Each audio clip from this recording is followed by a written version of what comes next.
Collegiate Invitational March Madness edition presented by DUPR with a $1,000 prize on the line sponsored by Imperial Escrow. My name is Jessie Urban and I am here with the famous Irina Tereshchenko. Welcome everybody, it's College Game Day, broadcasting live from Arcadia, California, right next to Pasadena and Altadena and the Rose Bowl. And we have a bracket of 8 teams today.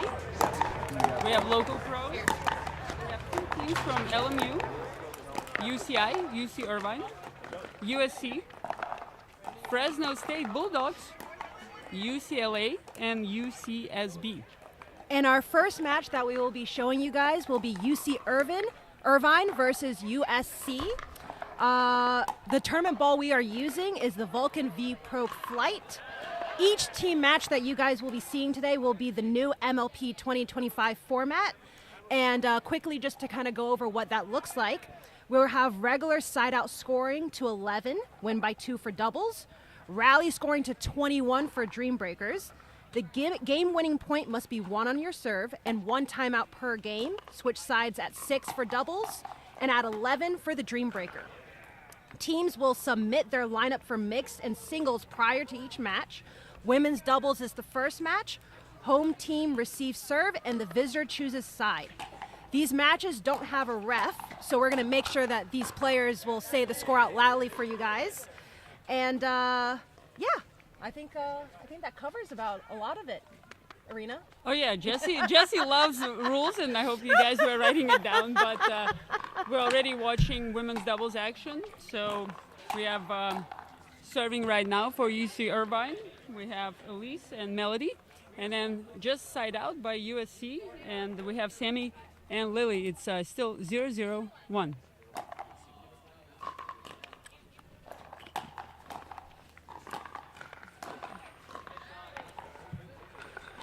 All right, we got a point there for USC.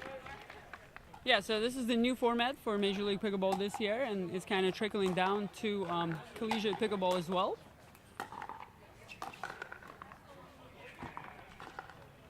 And we're just going to spend a minute observing this game a little bit.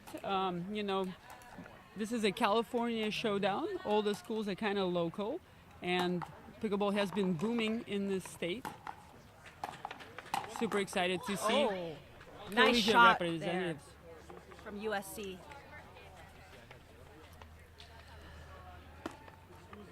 Friendly fire. 2-0-2 for USC.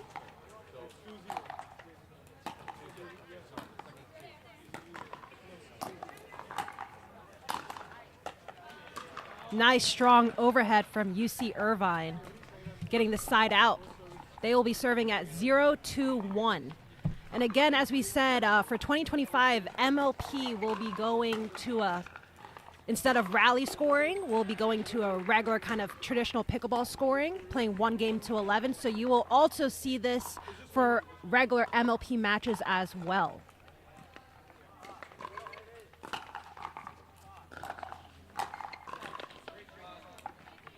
Good ball down at the feet. Placement over power. That's always the winning formula.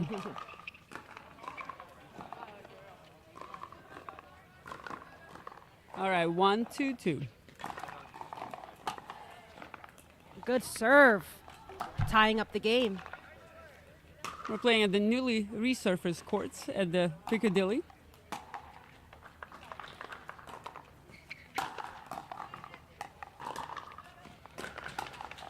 Oh, nice point from the ladies.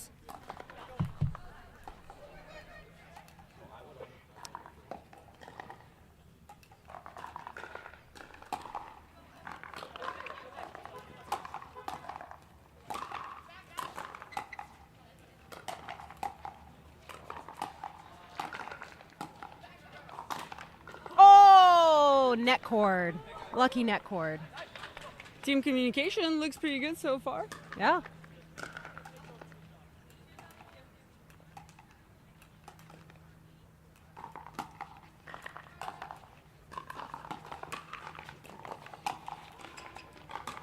I like that combo though. It was a good drop, good close. Just have to execute a little bit better.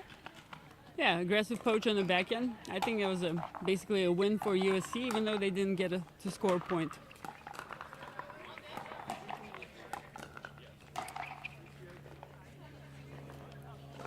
We have 4 more matches going on at the same time on 4 other courts. It looks like everybody started with women's doubles. And we have a double elimination bracket that you can take a look at online on Bay Breakers social media channels. I think they have all of those channels. All right, UC Irvine jumps into a slight lead. Big serve.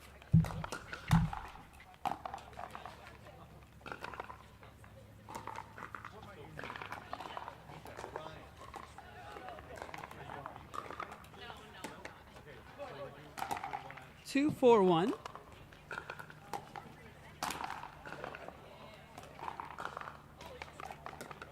I think she closed her eyes a little bit too early.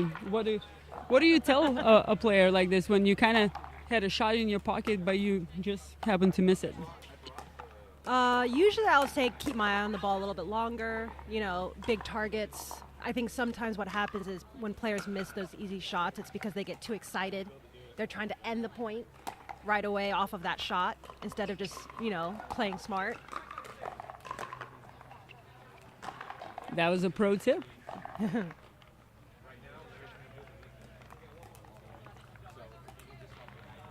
4-4-2. UC Irvine returning serve against USC. You know, USC is already represented on a professional level. We have KK Christian and Rihanna Valdez, who play collegiate tennis at USC. They're competing on the Pro Tour and in Major League Pickleball. Net cord pulls that wide, giving a point to USC. They are at 6, so we will now switch sides. Switching at 6. People, there's a timeout right now available, and also each team gets 1 timeout. Yes. Per game. Timeout on the switch and an extra timeout if you need it.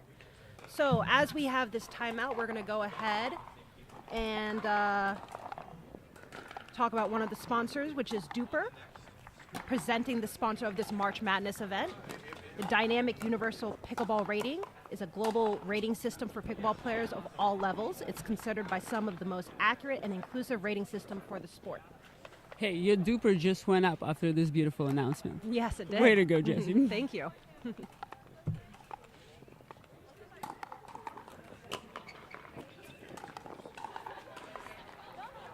Just a little bit tight on that third shot. Side out.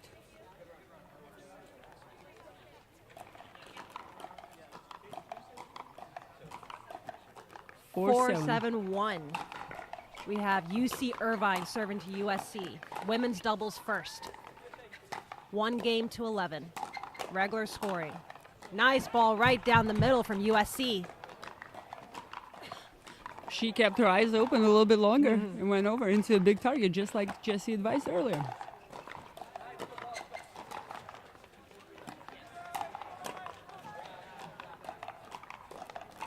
Nice, good controlled aggression from USC.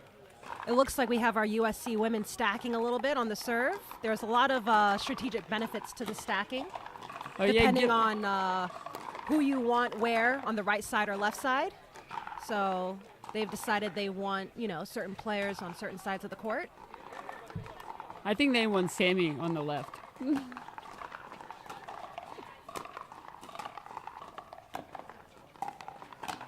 Ooh, nice overhead from UC Irvine.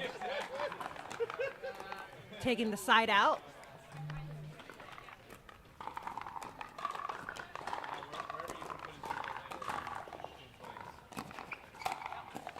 Good ball down at the feet. But if you notice, Jesse, it looks like USC was stacking on the serve, but unstacking Yes. on the return. I think that's a good strategy Yes, as well. I definitely agree with that. Oh, ball on. They will replay the point with UC Irvine serving at 4-7-2. Nice drive. Good communication there. Return goes a little short. She gives her partner heads up, watch it. But third shot, pretty solid from UC Irvine.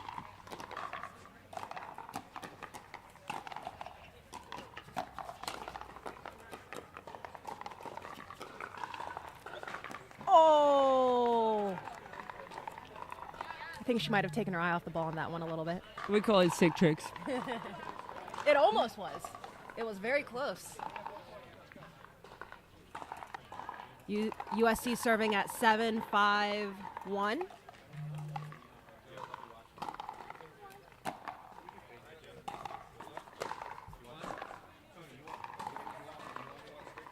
A little bit of a miscommunication there. I think they were just talking about that middle ball. Who wants to take it? 7-5-2.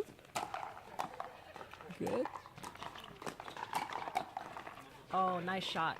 I always tell people that ask me when they ask me for advice, if they don't know where to hit the ball, go down the middle, because there's a lot of benefits for going down the middle. It's high percentage. It takes away a lot of angles, and it forces your opponent to communicate. So a lot of the times, if you don't know where to hit it, middle is not wrong. That's nice. Do people ask you for advice often? Sometimes,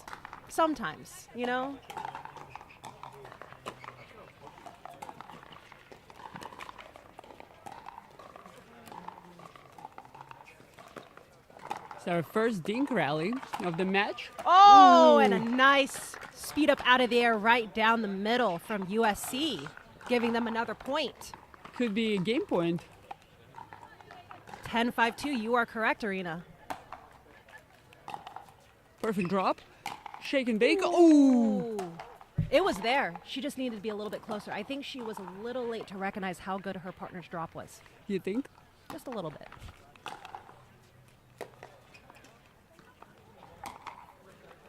Good return down the middle. 5-10-2. UC Irvine serving. Oh, another good shot down the middle from USC with a little bit of a miscommunication from UC Irvine. All right, here we go. Game point for USC, serving at 10-5-1.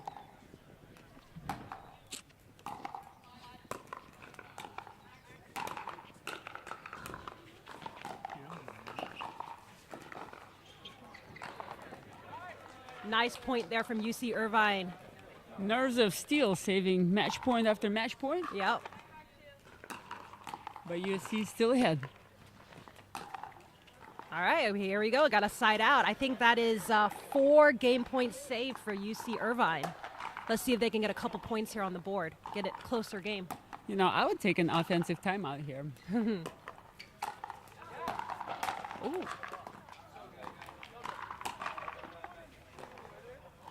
Good shot down the middle. Both players on the UC Irvine team gave it a shot, but it still goes through. So on the other courts, we have LMU Team 1 playing UCSB, UC Santa Barbara, that is. And then we have Fresno State playing UCLA Bruins.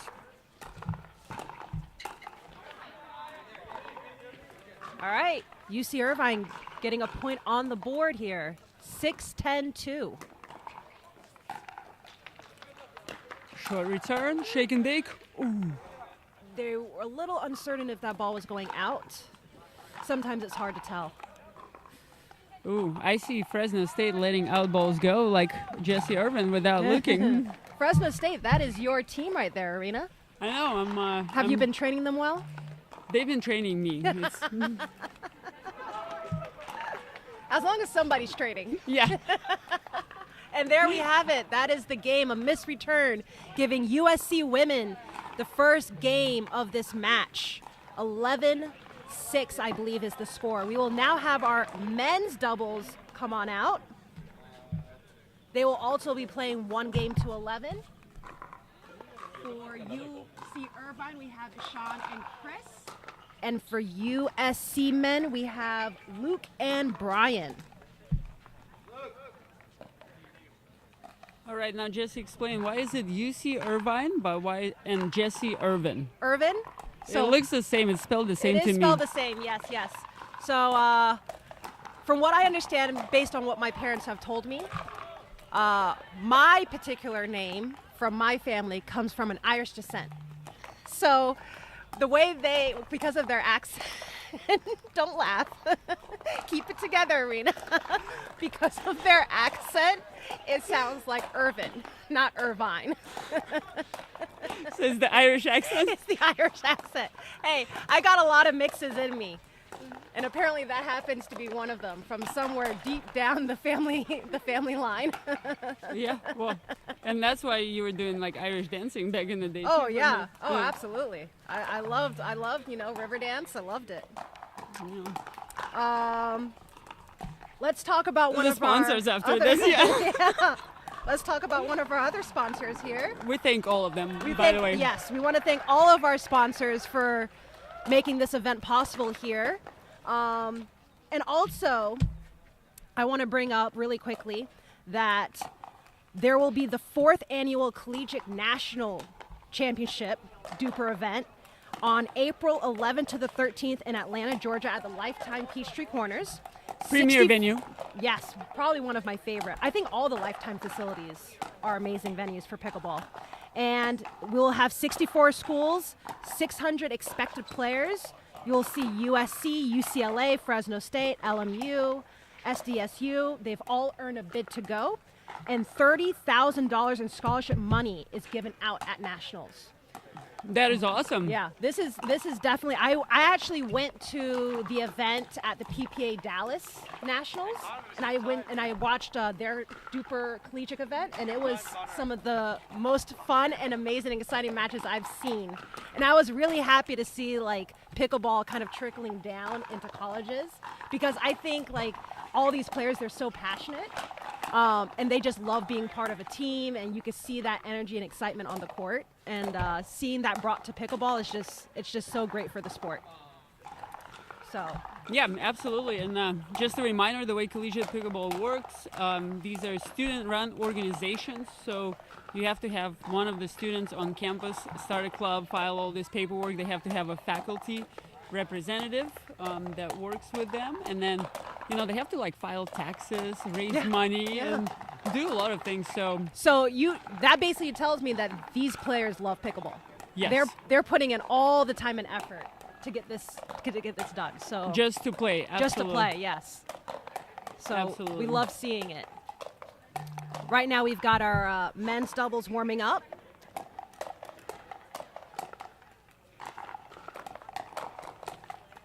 All right, USC players got like a nice casual LA vibe. Yeah.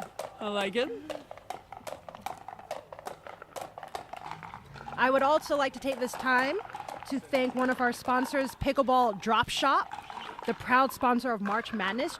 Pickleball Drop Shop is your go-to destination for top quality pickleball gear, offering a wide range of paddles, apparel, accessories, footwear, and more.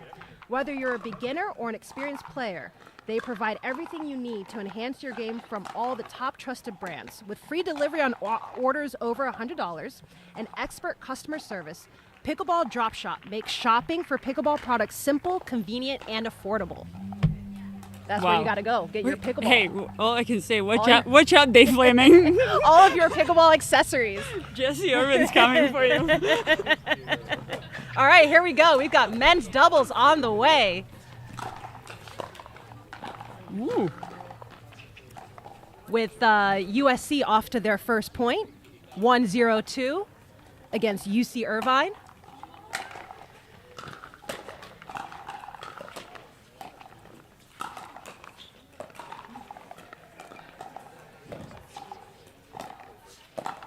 Ooh, a little bit too far stretched there to take that ball out of the air. All right. Side out, UC Irvine to serve. So yeah, this is a very fast-paced format. We only have one game. I'm not sure if these teams have played each other before. That is, actually, that's a great question. I'm going to assume yes. They just asked us if we redo Let Serves, which is a very valid question. Good for all of us to know. Let Serves are redone, so we will replay that point. Not enough respect for gravity on that third shot. Mm.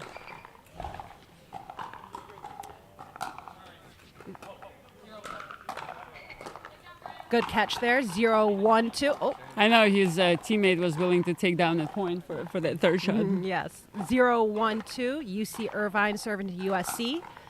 USC won the lucky net cord with the side out. USC women took the first game, so USC is up 1-0. Wow, a lot of power coming from the USC men's team. Big serve, big drive. Staying super low to the ground. How do they do it? All right, showing a little variety. Oh, good leave. Textbook Good leave. drop. Yes. And a speed up. See, big shout out to our tournament director, Scott Crandall. We see across the court over there eating. He's also the coach Oh, look at that. Nice little backhand reach in there from USC. of the Breakers. They are off to a strong lead here, I think serving at 4-0-1. Ooh, that was a really good return right on the back of the line from USC Irvine. UC Irvine, sorry. Is your Irish accent coming out? Yeah.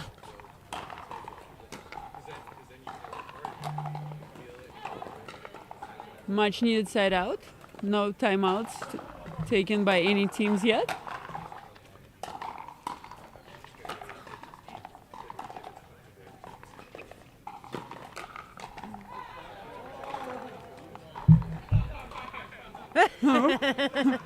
We have USC cheering on LMU next court, who is taking on the local mixed team. Yeah.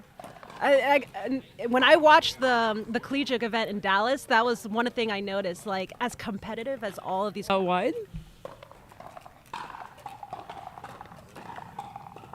5:02, but with the big serve, big drive.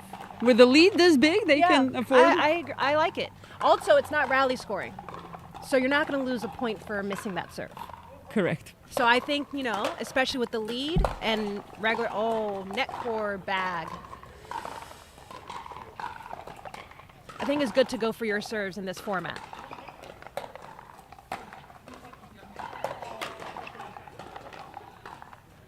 Ooh, that was a little Ben Johns play over there. Ball goes out. All right, we have UC Irvine on the board now, 3-5. Trying to close this gap in the score. Again, we're only playing one game to 11 for each event. Good. We want you guys to stay tuned. DJ Young is coming commentate with us later. Yes. I think he's stuck in traffic on 210 somewhere, but we'll be expecting him shortly. Definitely hard to avoid that LA traffic. It's everywhere. But you can't beat the weather. Ooh. The counter was just a little long, giving another point to UC Irvine. They are now serving at 4-5-2. Oh, that's a big forehand.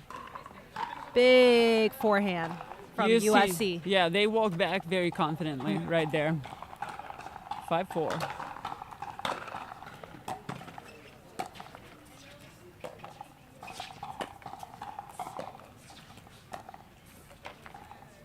And there we have it. We are at 6 with the side switch and a quick timeout. I would like to take this time to thank Pickleball Cares. Pickleball Cares impacting lives through pickleball. Pickleball Cares strives to change lives through pickleball from players of all skill levels to the communities that support the game. Text 41444 to PB Cares to donate today.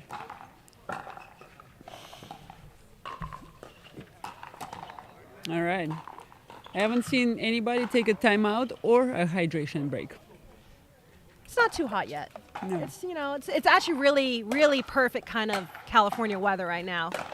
Mid to low 70s, very little wind. Couldn't ask for better weather. And we've got our first Sick Tricks ATP of the day.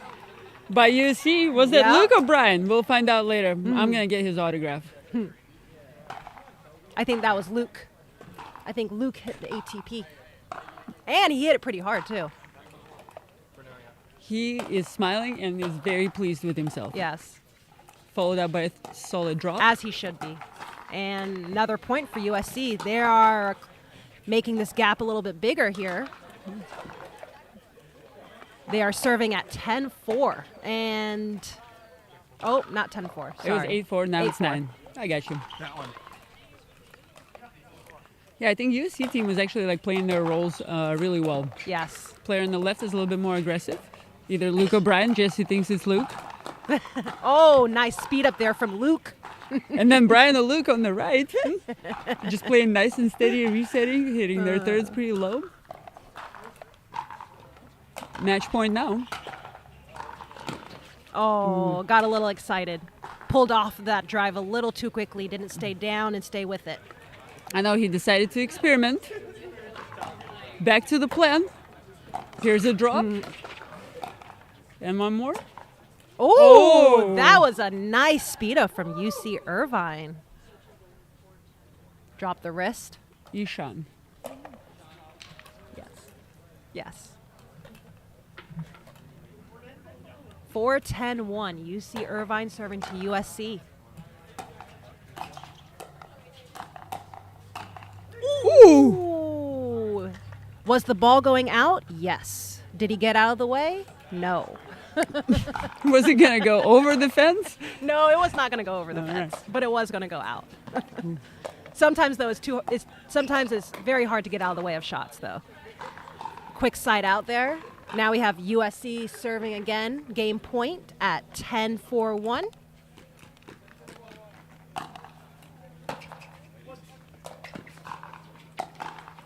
And that is a nice drop there from USC, giving them game number 2. USC leading 2-0 against UC Irvine.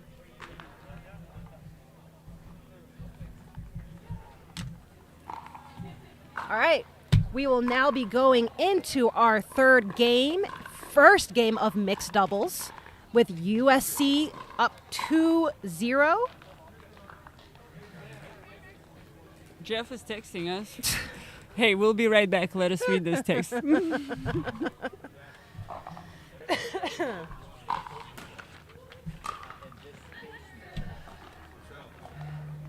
I would also like to take this time to thank another one of our sponsors, Sky Blue Pickleball, that offers high-performance pickleball apparel and paddles featuring stylish capri leggings, UPF-rated tops, and functional sportswear. All designs are developed in-house with a focus on fashion, tech, and functionality, keeping you a winner on and off the court. Sky Blue Pickleball. And another winning sponsor announcement by Jesse Irvin. Thank you. I do try. It's getting better, I think. You know? As opposed to like your last broadcast, or Yes, as opposed to my as last opposed one. to earlier in this broadcast? I don't know yet, actually. I think maybe earlier I wasn't quite warmed up, and I think it's getting there, you know, as the day goes by.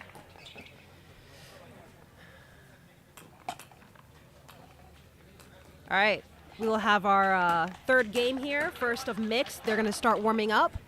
It looks like we've got from UC Irvine, Chris and Elise, and for USC, Luke and Sammy.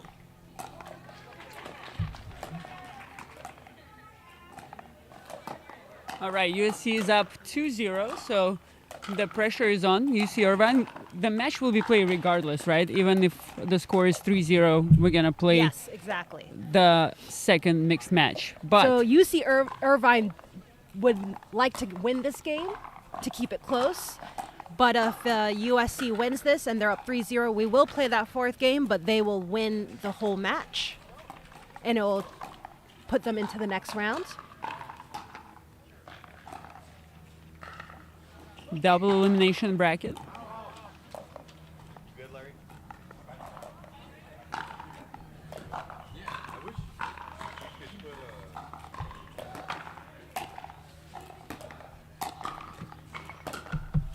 All right, looks like mixed doubles are on the way on 2 other courts.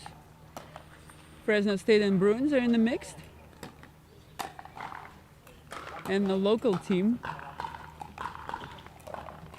And again, to remind everyone, the new 2025 MLP format, we are no longer doing rally scoring, except for if it goes to a dream breaker. We are now going back to side-out scoring, kind of traditional pickleball as everybody knows it. 1 game to 11, you must win on your serve. And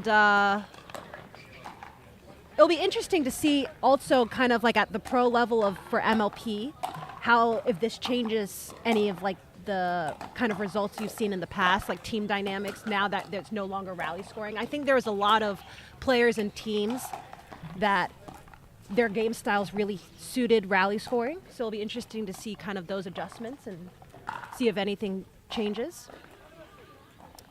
Yeah, absolutely. Looking forward to the upcoming MLP season starting here. In April, end of April. Yeah. First event in Orlando. Last event was in Orlando, Yeah. and then first event, All right. USTA National Tennis Center. We're about to start our first mixed doubles here with USC serving to UC Irvine. USC up 2-0.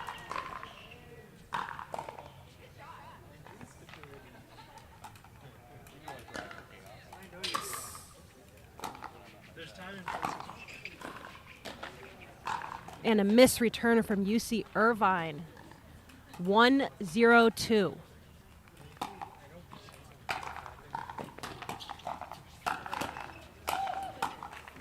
Oh, it's in. Nice defense there from USC, keeping that ball alive. 2-0-2.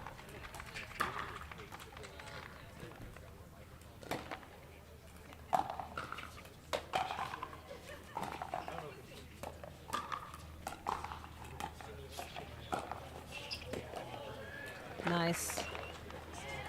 USC coming over a little too much on that last shot. Luke knows it. He says, partner, won't happen again. I got you.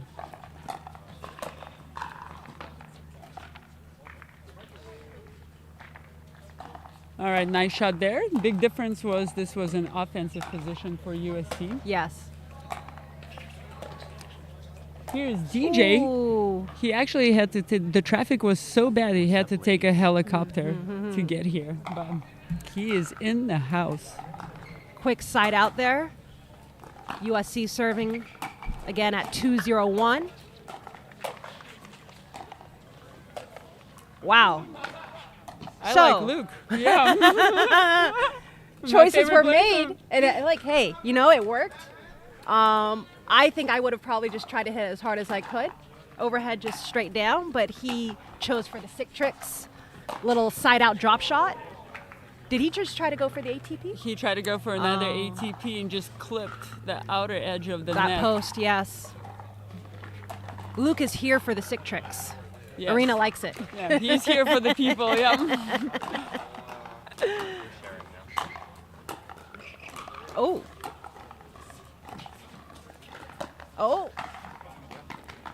That backhand goes a little wide. Side out here. Yeah, actually, great play by UC Irvine. Nice defensive shot behind Luke, keeps him at home, and side out. Try to do same thing one more time, just goes a little bit Yes. wide on this one, but still good idea in general. Yes. And we see USC stacking on their return. So what that means is, and that was a nice forehand drive down the line from UC Irvine. They caught them unwinding the stack. So basically, in mixed, a lot of the times what you'll see is you'll try to see that male player playing the left side, female playing the right, especially when you have both players are righties. And they do that because the guy wants his forehand in the middle so he can take advantage of the point. So you'll see a lot of different kind of strategies in mixed doubles, and that is definitely one of them. Stacking is a big thing that you'll see more often in mixed than in gender doubles. Yeah, and a nice aggressive play by UC Irvine. Good combo there from USC. Good drop and then good close on the drop. He didn't do too much with it, but he put it in a good spot.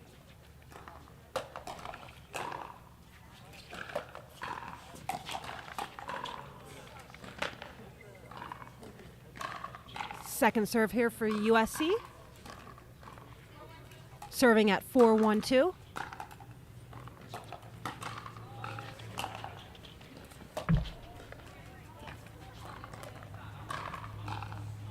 Nice return. All right, UC Irvine looking to get back in the game.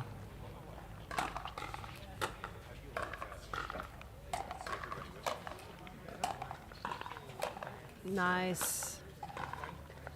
A little too high there from UC Irvine. Giving USC too many options to work with. Second serve. That was a good spot there from UC Irvine.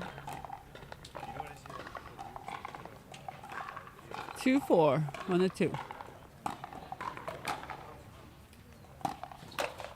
Oh, nice shot right down the middle from USC.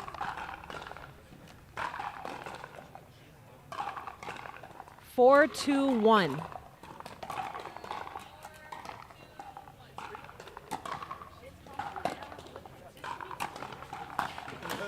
Ooh. Again, a good poach there from Luke from USC. Taking advantage of that forehand in the middle. There's Really a little being bit of big. a Hail Mary, but I think they were committed Yes. regardless. Yes. And the opponents weren't really expecting it, so I think it caught them off guard.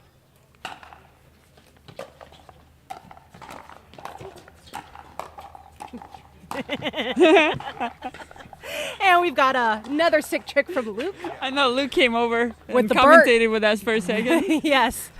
The Burt is when you jump in front of your partner across the kitchen line. We have the Ernie when it's you yourself jumping to the side, and then the Burt is when your partner jumps in front of you. And that gives them another point at 6, so they will be switching sides. But yes, Luke is here for all the sick tricks, putting on a show for the people. I know. We haven't seen between the legs yet, or like a If scorpion. we say it loud enough, we might try. Yeah.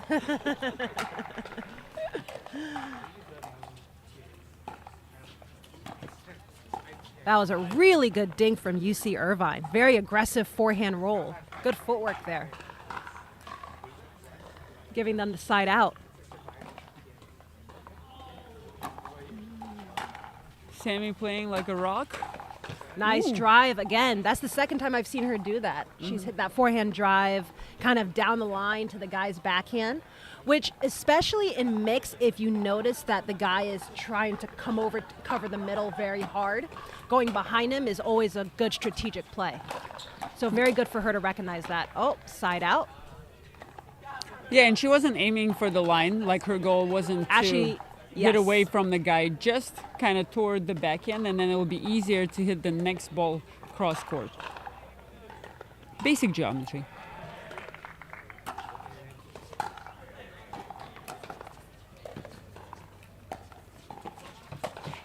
Oh! Another point on the board for UC Irvine. I'll get the score in a second from them. But I think they're closing the gap here. Making a little bit of a run. 4-6-2.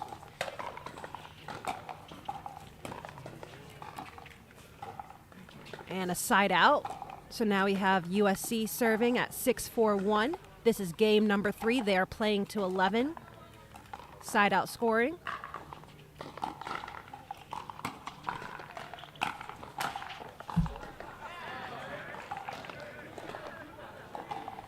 Get a little high on that third. They were kind of already committed going forward, so there's nothing they could do except go get the next ball. Oh, that's a good drive right down the middle. A little bit of a miscommunication there from UC Irvine. Giving them another point at 7-4-2. Big serve. Yeah, and it paid off. I think you're going to see that a lot, especially when it's not rally scoring. I think you'll see, especially if a team kind of has a little bit of a buffer with the score and they feel like they have a good lead, they'll definitely go for big serves, try to get some missed returns or short returns. And big serves when your opponents are stacking. Ooh, it was a good combo, just a little too much on the overhead. 9-4-2.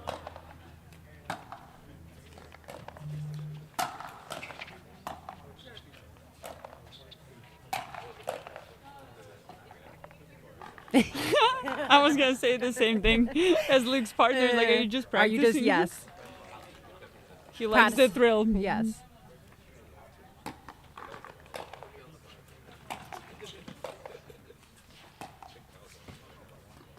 Second serve.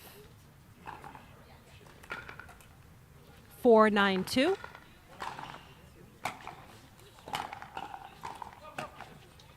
Good drop. Oh, nice call from UC Irvine. Good little combo there. Hands battle. A little mini hands battle there. 5-9-2. Both teams are stacking. That was a good little speed up. It was. Oh. Very controlled, good spot. Didn't try to do too much with it. It was more of a combo than trying to hit a clean winner. Oh, we've got a kitchen. We've got a kitchen. There's no refs, but we are going to call it. That was a kitchen.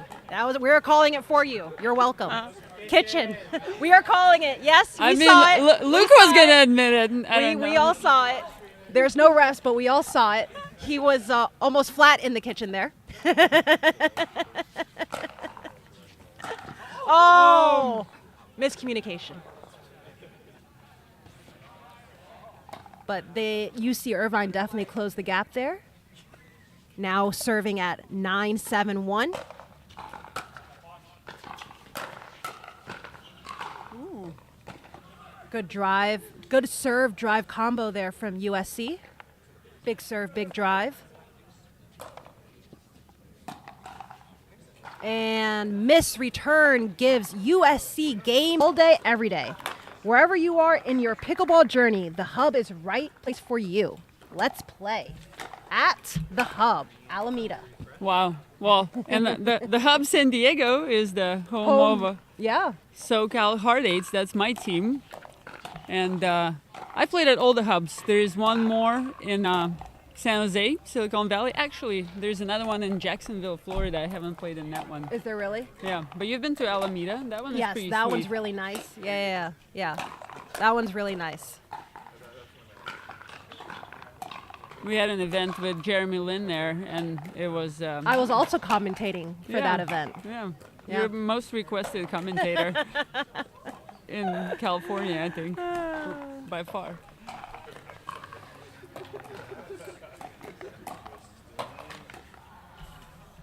So for all of you that are tuning in, this is the Bay Area Breakers Collegiate Invitational March Madness Edition presented by DUPR. We have $1,000 prize money on the line, sponsored by Imperial Escrow. Are you buying a house, Jesse? Not anytime soon. I'm, traveling too much. And if I do buy a house, I think I have to figure out where I would actually want to live. And I don't quite know that yet. I like being in California, but I could also see myself living like overseas, like somewhere like Barcelona. If I were to buy a house, I think I'd like to go overseas somewhere. Yeah, we can start collegiate pickleball there. Yeah.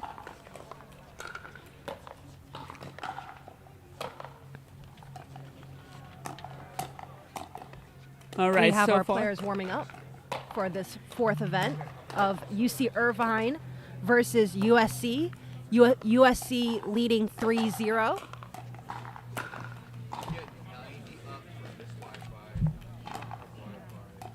Yeah, it's an interesting situation when your team already won. How do you play your mixed match? Do you just mess around and have a good time, or do you build and get ready for the future? I think for me personally, every time I step out on the court, I always try my hardest and I always want to win. But I do like to take moments like this to work on things. You know, not only as a player but as like a team as well. So, you know, these are the moments kind of where you work on different combos. Like smiling, Huh? smiling, No, no, talking no. to your partner now. No smiling. No smiling. I should get better at it though, but it's tough. I forget. I get so locked in that I forget that I'm, you know, supposed to do these things. Drive. That ball dipped. He's Good sending spin. message after message. 1-0-1 for UC Irvine.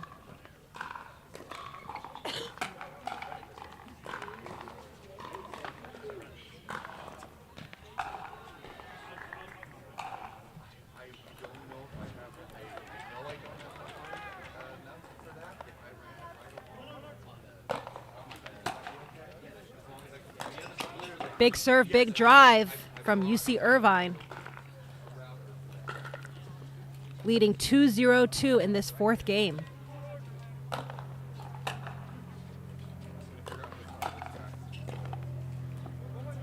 Side out.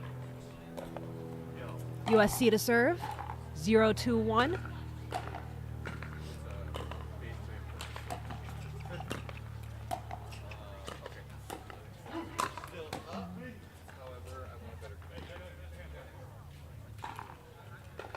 Second serve here.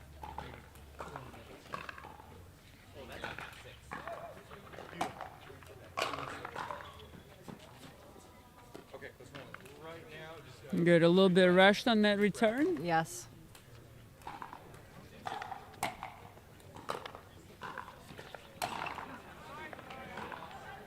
All right, side out.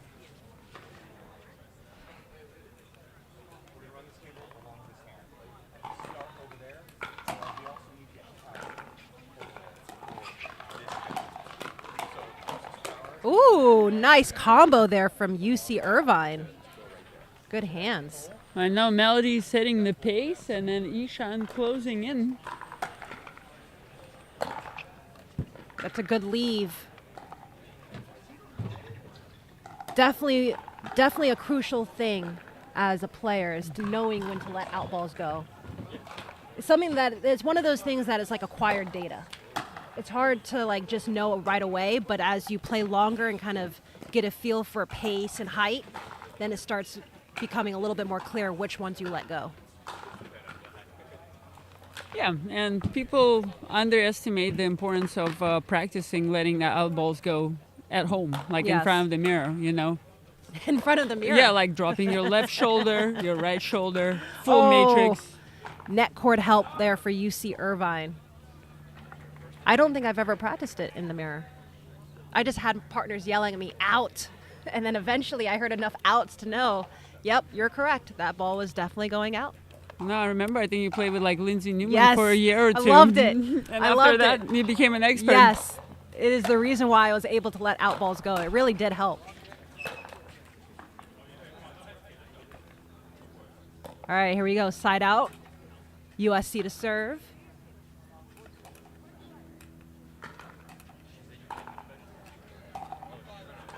One 5-1. Miss return gives them another point.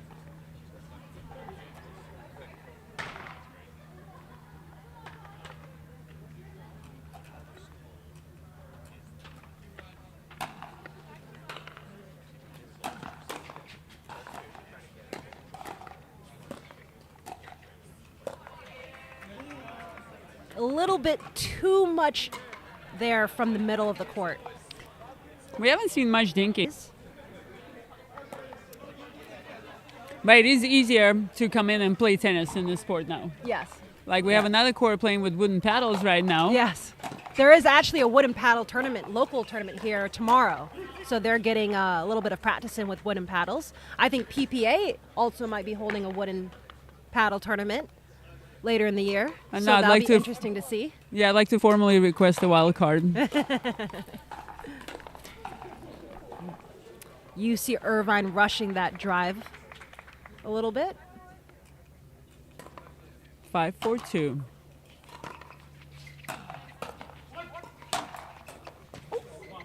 Oh, almost saved it. Looks like he hit his thumb. Spilled first blood. Well, obviously, USC serving at 4-5-1.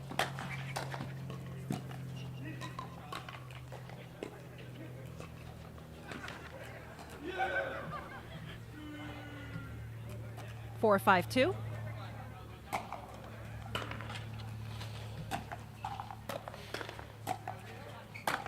Ooh, nice power there from UC Irvine, getting the side out. and that was clean on the footwork on that earning.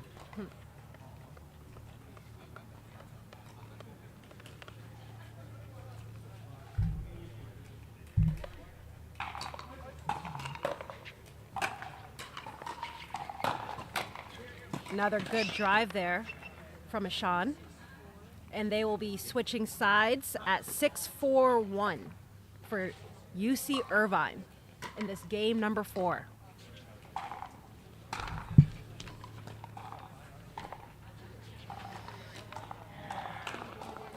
No timeout needed for these teams. Going right back into it. Oh, another big serve, big drive from UC Irvine. Giving them a 7-4-1 lead.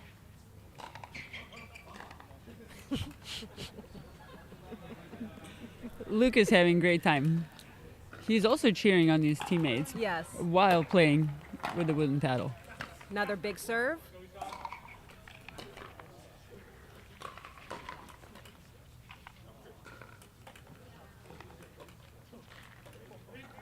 Eight, 4-1.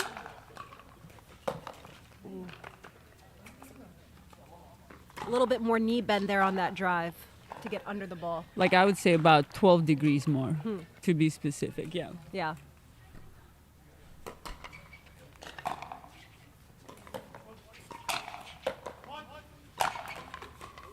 Ooh, nice overhead from USC.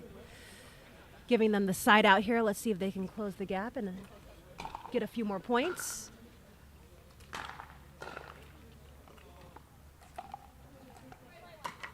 Four, 8-1.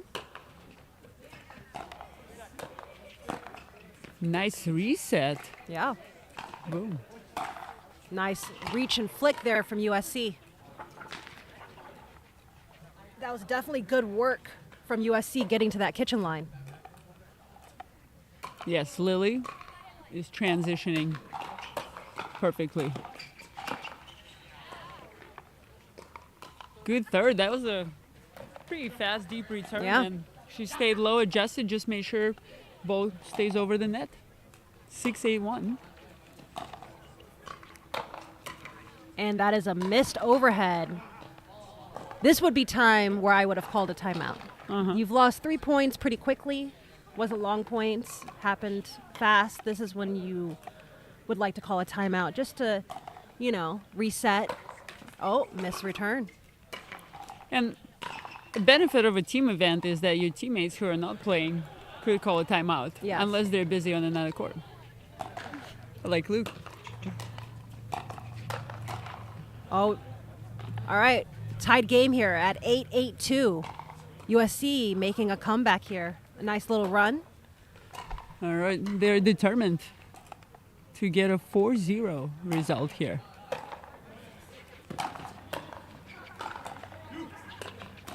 Ooh, a little bit overstretched there on that forehand.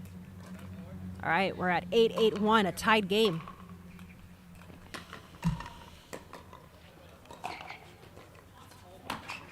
Good lead from USC.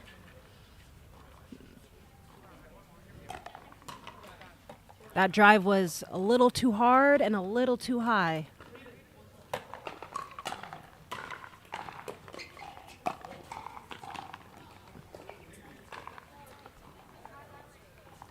You had a little bit hesitation maybe from Lily on that ball, whether or not to drop it or reach in for it.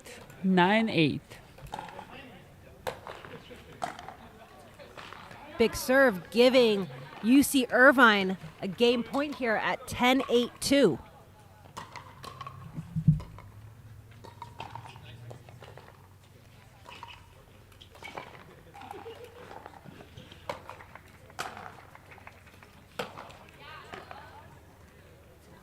All right, side out. USC still alive. Now we 10-1. Seeing a little bit of emotion coming into this match. That is a really good deep return. Yeah, where do you like to return in mixed doubles? From the deuce side and from the ed side, provided you're playing two righties? For me personally, and a miss serve from USC. For me personally, it really is based on strategy. So depending on kind of who I want to stay back, who I want to keep back longer, or who is maybe just missing more thirds, I kind of will change that just depending on those things.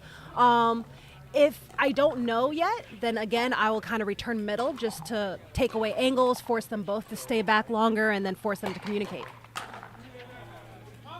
And there we go. We've got our game one there for UC Irvine on a missed return. 11-9. UC Irvine wins game number 4. But because USC won the first 3 games, they will be moving on to the next round. And that is the end of our first match here. We're going to take a little break, and then, we'll come back with the next match, moving to the next round in the bracket. We got the semifinals coming up. Jesse Irvin here with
And we are back here at the Bay Area Breakers Collegiate Invitational March Madness Edition presented by DUPR with $1,000 prize money sponsored by Imperial Escrow. I am Jessie Irvin here with Irina Terashenko and DJ Young joining us in the booth. We are about to commentate our semifinal round of LMU versus Fresno State. Welcome back, friends. DJ is here. He'll join us in a little bit. He's finishing up his lunch, so be ready for his commentary around the men's doubles event. But we're starting out with women's singles. Women's doubles. Oh, yeah. Women's doubles. Hello, it's everyone. okay. We'll get there, guys. We're going to get there. We took a little bit of a break, but we're going to get there. So let's go over this format really quickly for you guys. We are doing the new 2025 MLP format, which is regular side-out scoring to 11. So we have women's doubles, men's doubles, and 2 mixed. Each of those will play 1 game to 11. We're not doing rally scoring anymore. The only time we have rally scoring is if it goes to a dream breaker, which means if we are tied at 2-2 in games, we will then play a dream breaker of rally scoring to 21. They will have 1 timeout per game. For the doubles and mixed doubles, they will switch at 6. For the dream breaker, they're going to switch sides at 11. The game-winning point must be won on serve. Teams submit lineup order for mixed and singles prior to the match. Women's doubles is our first match. The home team receives serve, and the visitor chooses the side. So again, we have LMU and Fresno State here in the semifinals. For LMU, we have Yue and Megan. For Fresno State, we have Maya and Lizzie. It's Mia, Jessie. Get it right. That's my bad. But yeah, to sum up everything that Jessie said, this is a very fast-paced format. So the players have to bring their A game from the very first point. And I think we're watching their warm-up, and they look pretty locked in. Yes. I think Jessie is probably has one of the best warm-up work ethics on tour. And to hear a compliment from her about a warm-up is a big deal in this sport. I do love a good warm-up. I like hitting as many balls as possible before my match. Makes me feel good, you know? I'm in a good place if I have a good warm-up. So, Jessie, what are your thoughts on this new MLP format, 1 game to 11, non-rally scoring? I think it's going to be interesting. I really do. I think there's a lot of players and teams that the rally scoring suited their style. And I think you saw a lot of different mixed results from last year, especially at the pro level for MLP. So I think this season it'll be interesting to see how, the scores or the results kind of change based on kind of going back to a traditional pickleball format. It's only 1 game to 11. Technically, if you do the math, it should be the same amount of points or close to as rally scoring. But it's definitely, instead of like 1 game to 15, we're only doing 1 to 11. So things are going to happen fast, or it could take a long time just because it is side-out scoring. But I think you're going to see a few more mixed results compared to last season.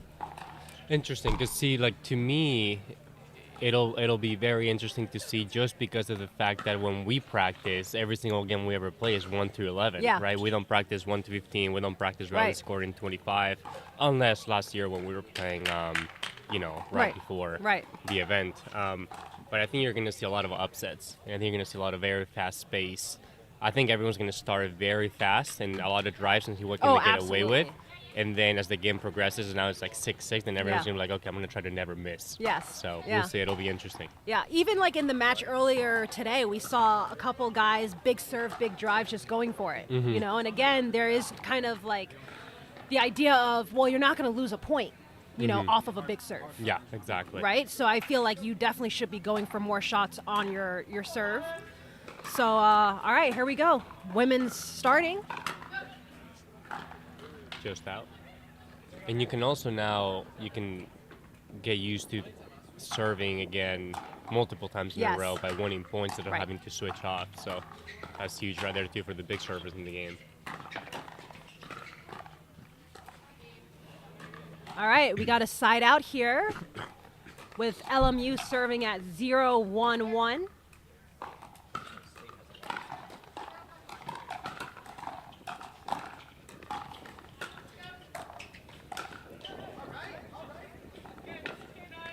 Good eye on that one.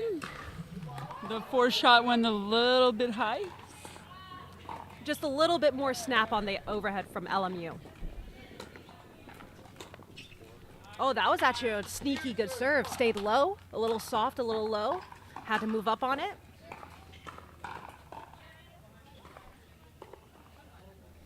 One, 1-2.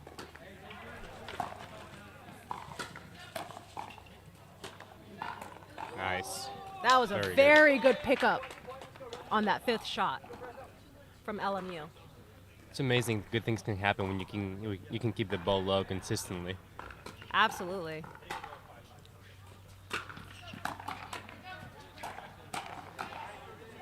All right, side out for Fresno DJ, State. have you watched college pickleball before? I actually never have, believe it or not. Is this your first one? First time ever. Nice. Yeah. What about you guys? Well, I watch it almost every day at home because Fresno State, I coached the team.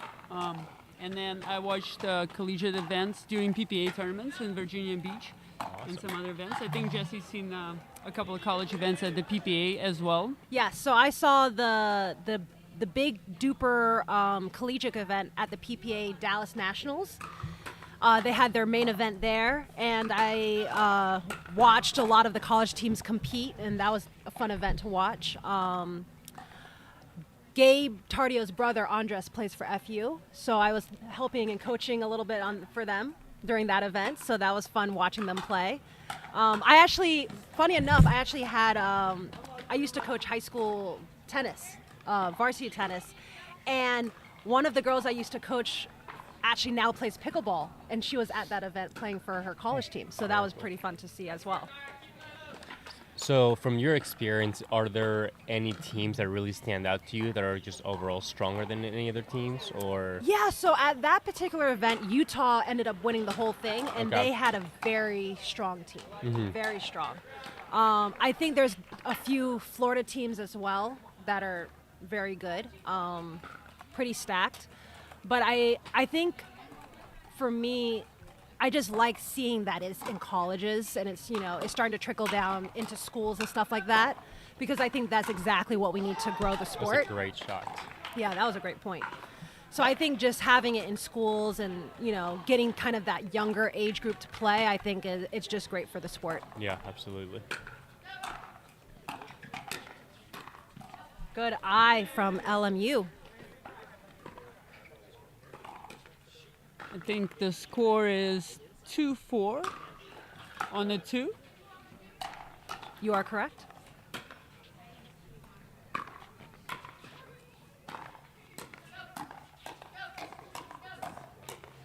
Oh, great hands battle. Good communication there from Fresno State. Irina, did you teach them that? I think they're self-taught mostly, but yeah, this is a great team. We have Mia, who's a public health major, and Lizzie, who is doing her master's in chemistry. They look like a pretty well-oiled machine, matching outfits and good communication. What else do you need for success in doubles, DJ? Correct. That's all you need. Another missed return there. Good serves from Fresno State. They're now up, leading 5-4-2. This is our first game of the semifinals. After this, we'll have men's doubles and then our mixed doubles. Again, for all of those watching, we have a new 2025 MLP format. We're no longer doing rally scoring unless it goes to a dream breaker. We are now going back to regular traditional pickleball side-out scoring, 1 game to 11.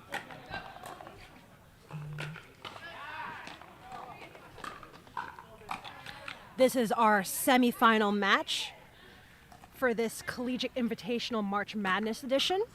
LMU versus Fresno State. Nice ball down the middle from Fresno State. All right, another side out. Mia is serving.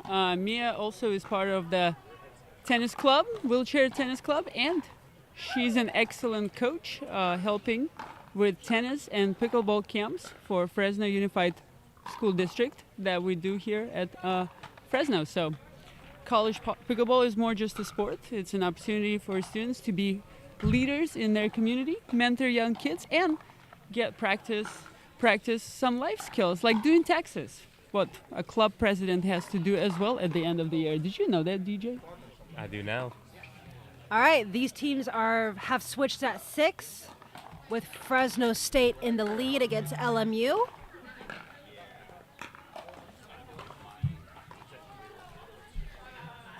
So, Irina, quick question for you.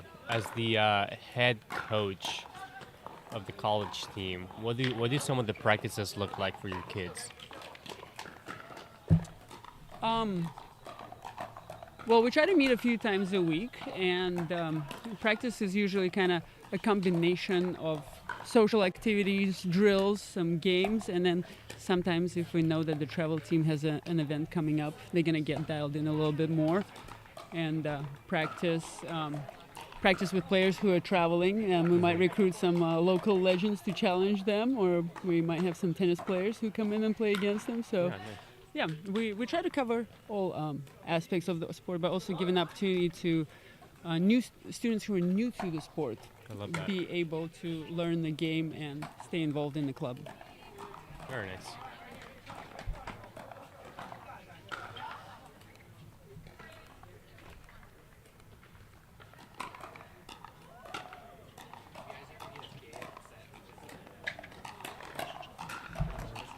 Nice hands there from LMU, getting another point on the board. I think it's 5-8-1. Let's see if LMU can make a run back. That volley goes long. LMU looking to go on a little bit of a run here at 6-8-1. I think first timeout we're going to see is going to be Fresno State. I think the boys are going to call the timeout. I would agree with that. They're definitely locked in. I can see them here on the side.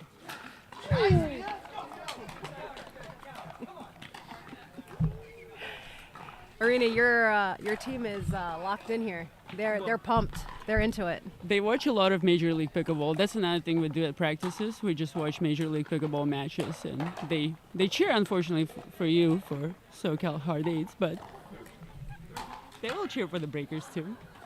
Breakers is the best challenger team, I hear.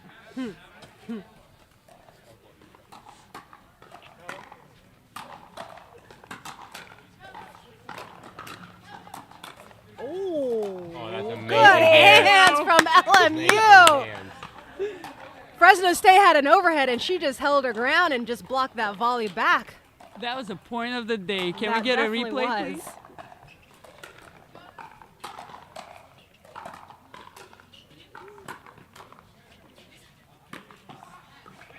All right. Good luck. I would have sped that ball up too. Side out for LMU.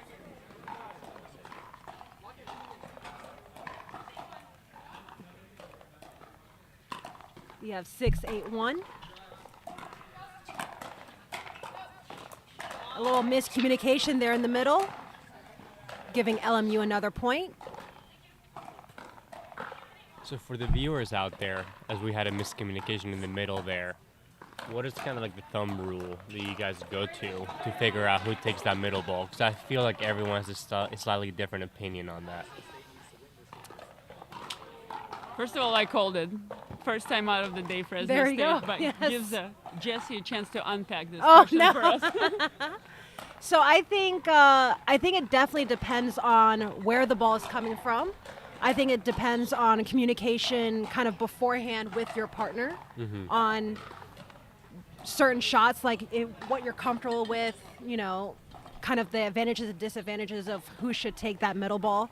For instance, great example, I used to play with a guy named Jeff Warnick, and Local legend. OG legend right there, and he actually liked playing the right with his backhand in the middle, and he liked his backhand. He's a very tall person.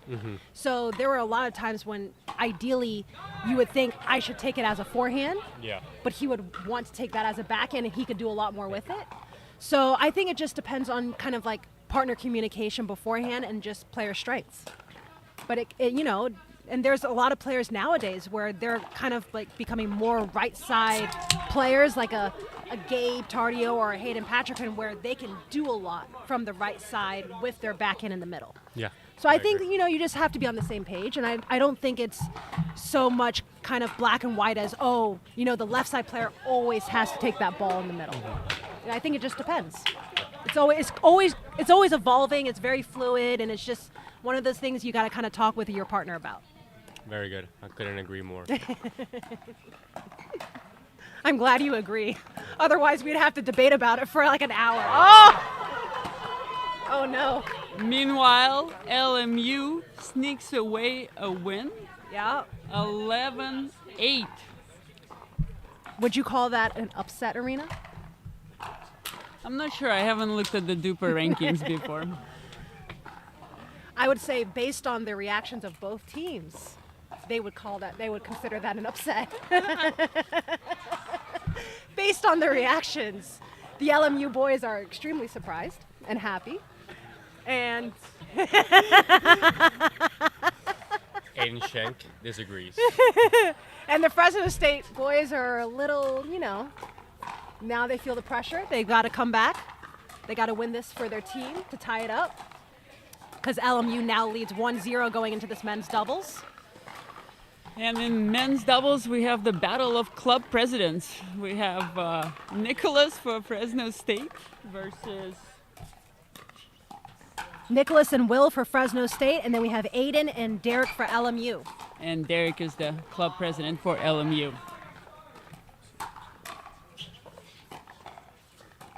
Arena, you could probably tell us this. Which one of the boys for Fresno State is the one with his headphones in his ears? Because he has yet to take them out. I saw him this morning at 10 a.m. and he has yet to take his headphones out. The real question is he listening to anything, or is he just blocking the noise? Maybe he's just blocking the noise, just noise canceling. But only in one ear. But that's William, ladies and gentlemen. Okay. Business administration major. Nicholas is mechanical engineering. Okay. But interesting fact about Will, his hobby is woodworking. So we also host open play at Fresno State, and he built in his garage these little structures, the wooden structures where you can put your paddles depending on what court you want to rotate in. Oh, very good. Yeah.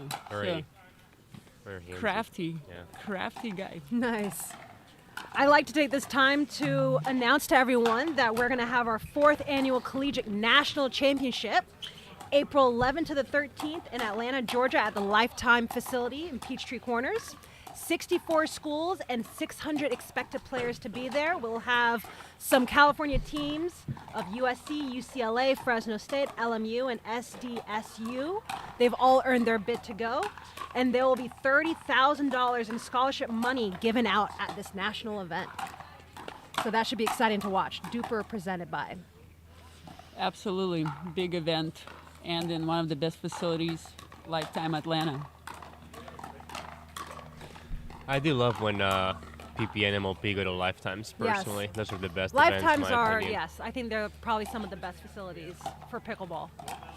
You can also, they're nice enough to let us use the whole, facility. facility and all the amenities, so it goes a long way. Yeah. It means a lot to us. Yeah.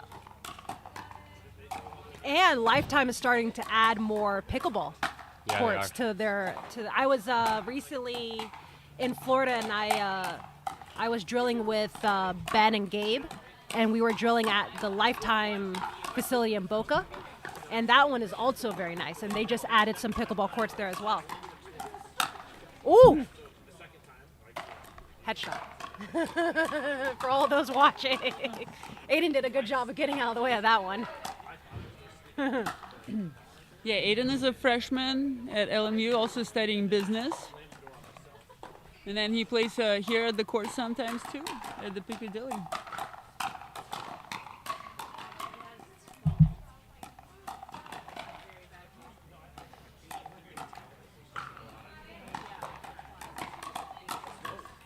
Sounds like the guys are almost done warming up for this game number 2. I know they're enjoying the reflex volleys in the warm-up. Before this game starts, I'd like to take a quick moment to thank one of our sponsors, Dear Floor, proud sponsor of the Barrier Breakers. Dear Floor is an independent Filipino and woman-owned company with a simple mission to share Filipino culture with the world, one flavor at a time. That's why we created the first Filipino cannabis gummies. Dear Floor. Hungry. All right, here we go. We are about to start game number 2, men's doubles, 1 game to 11, side out scoring with Fresno State to serve, 0-0-2. Is there a underdog or a favorite in this match? Do we know? That's a great question. I don't know.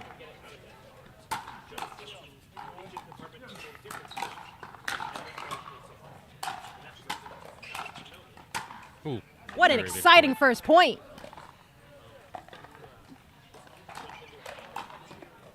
I know we got a lefty-righty team on LMU, 2 righties on Fresno State.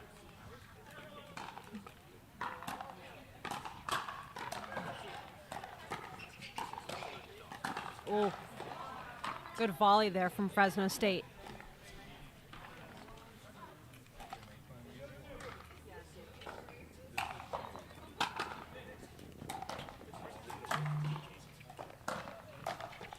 First point on the board for LMU. Looks like the players on the court have every shot in the book. We got some flicks. We got two-handed and one-handed. So I think it's going to be battle of strategy and focus.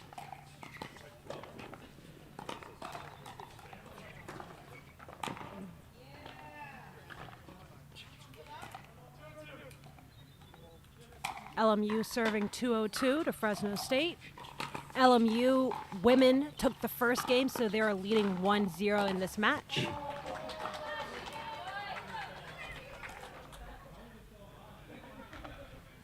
A couple unforced errors from Will there.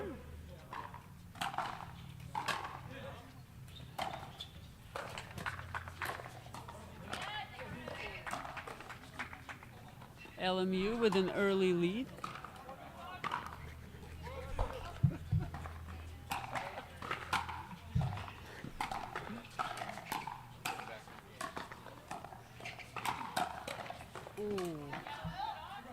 All right, good side out there. Much needed for Fresno State, serving at 0-4-1.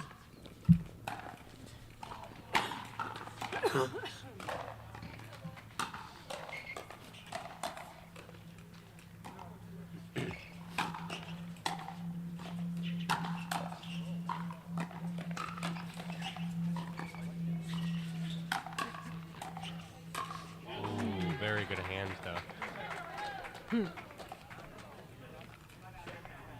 Yeah, good defense by Nicholas, but misses the counter. Back to LMU on serve.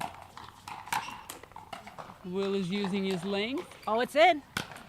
Oh!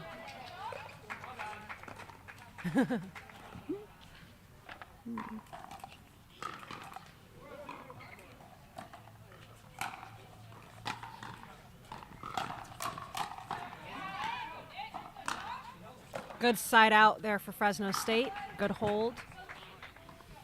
Trying to get some points on the board here.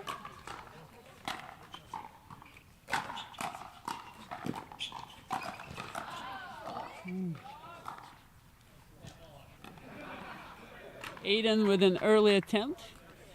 Probably just didn't get enough air.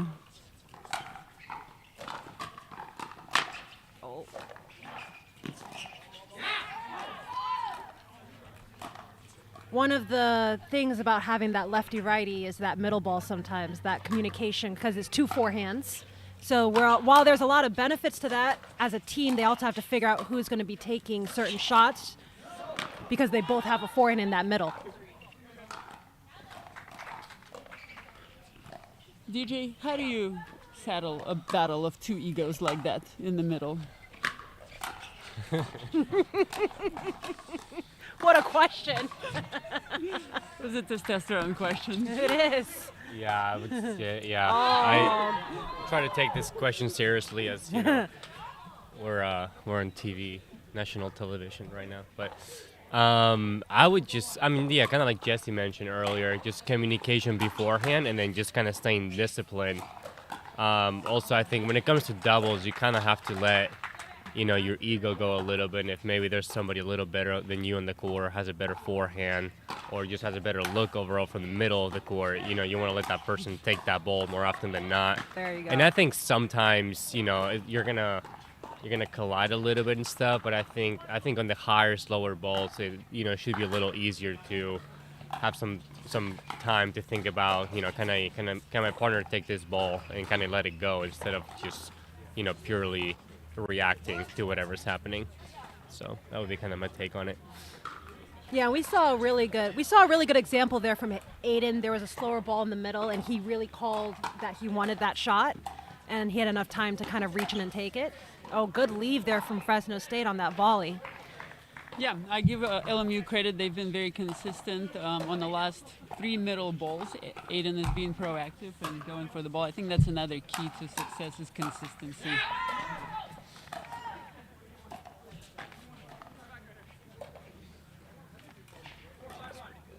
All right, Fresno State serving at 4-5-1. Oh, and I think he hit his partner on the return.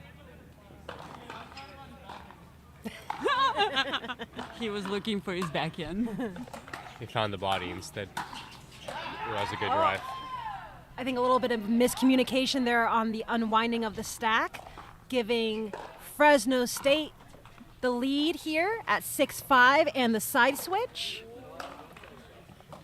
All right, question for Jesse and DJ. You guys are 2 players who have like some of the best, most beautiful technique in the sport. But how do you balance style and technique with performance and execution? Want to go first, Jesse? I can go first. I think I opt out of the style part and I just stick to the technique. I don't think I have a lot of style out there, but I kind of lean more towards just performance and execution, and kind of keep it simple, and I don't really get too stylish out there. So that kind of works for me, high percentage, boring, simple play, nothing too fancy.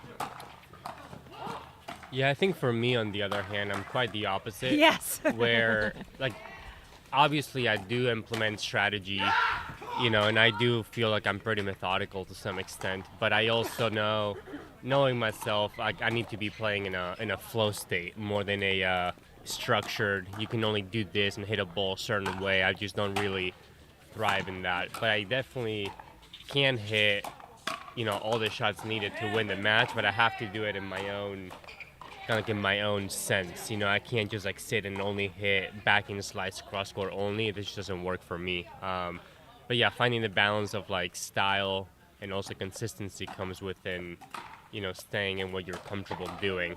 To me, I can hit backhand cross court things consistently, but it might look different than Jesse's, just because for me I need to add a little body shimmy or something like that along the way to be comfortable hitting that shot consistently.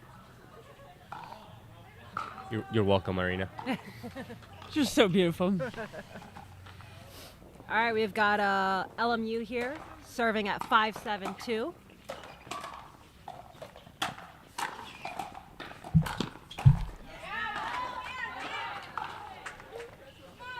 Both of these teams are very engaged right now. I know, pumping each other up. Locked in. Will is being stylish and athletic. Big forehand. Huge forehand. Oh. That seems like an Nick Arina doesn't- Tereshchenko taught forehand. Yeah. Nicholas doesn't get out much. He studies a lot, so he gets excited. There's so much passion.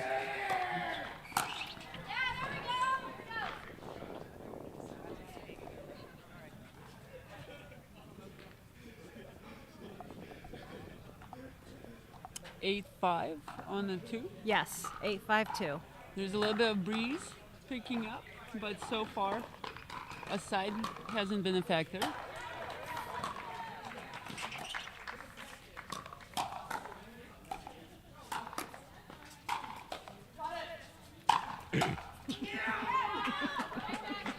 Athlete. Great point there from Fresno State. Good communication.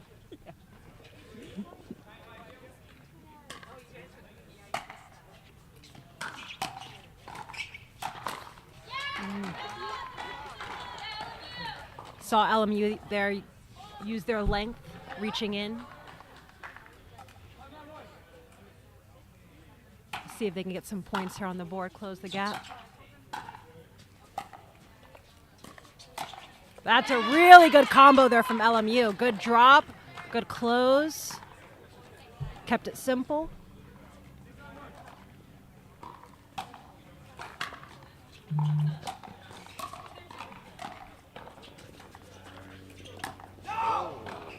Ooh, that was big serve, but Nicholas gets there on the switch.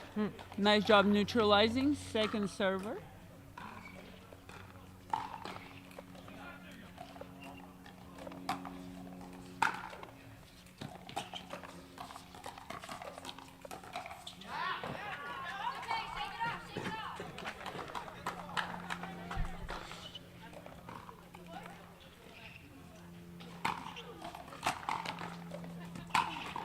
Oh, net cord. Bad luck right there. Nothing you can do about that. They'll be lucky, but that's something we practice. Just what the waters do. Just gotta aim for the tape and hope for the leg cord on the third shot. So why do you guys think some people handle not emotionally speaking, more like physically speaking, when the ball hits the net? Like some people react to it better. Do you think people train that? Like, what are your thoughts on that? Like Riley Newman does a good job readjusting to the net tape and then playing off the net. And some people, as soon as it hits the net, they like mentally check out and the ball gets right past them. So what are your thoughts on that? I think a lot of it does have to do with kind of your reaction and hand speed, kind of like your readiness, like kind of your position of your paddle. So I think that helps quite a bit. And I think, I do think Riley Newman's grip allows him to be ready for a cross forehand and backhand side. So that allows him to react faster to a net cord. So I think that definitely helps. And I think I think not all net cords are the same. Ooh, that ball is not staying in. Hard to get the paddle all the way. But I think, all net cords are kind of a little different. Some of them, trickle over. Some of them go high. So it's just, it just depends on what kind of net cord you get.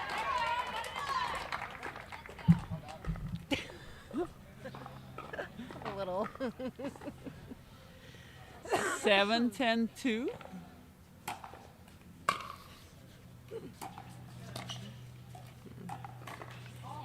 Oh, a little speed up there from LMU. It wasn't fast, but it was, Sneaky. Sneaky.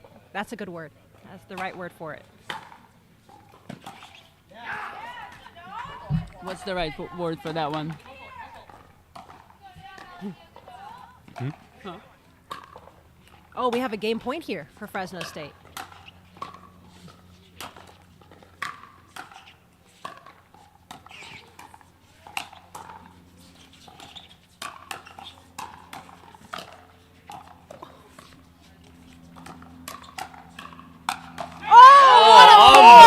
Point. What an unbelievable point to save one game point there for LMU. Great playing from all four players. And that's a missed serve. Under pressure.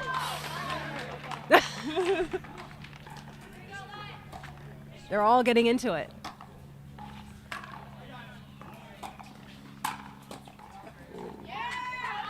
Second serve here for LMU, serving at 8-10-2.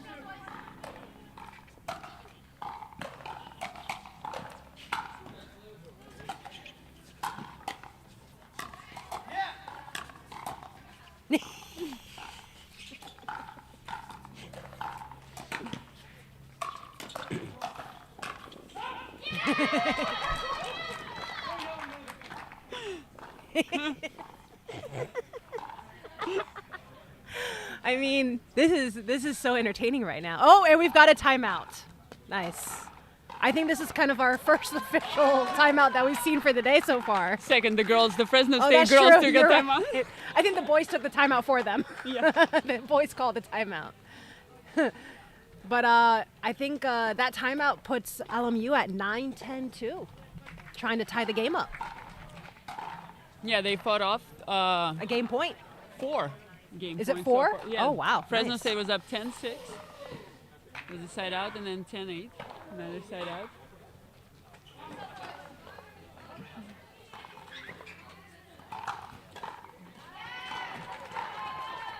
All right. All right, we're back in it. 9-10. 2.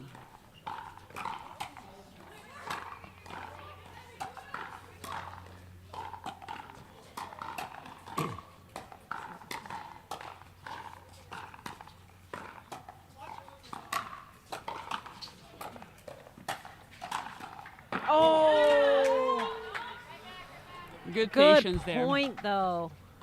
And nice defense by LMU. All right, now there's a stack, maybe an opportunity for Fresno State to be aggressive. Nice return.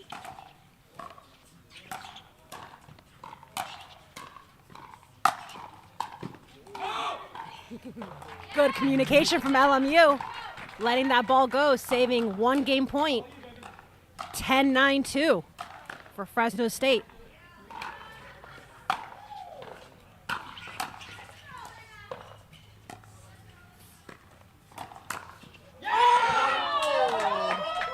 Good game point right there. All right, so Fresno State took the men's doubles game. So we are now tied at 1-1, and we are going to head into our mixed portion of this.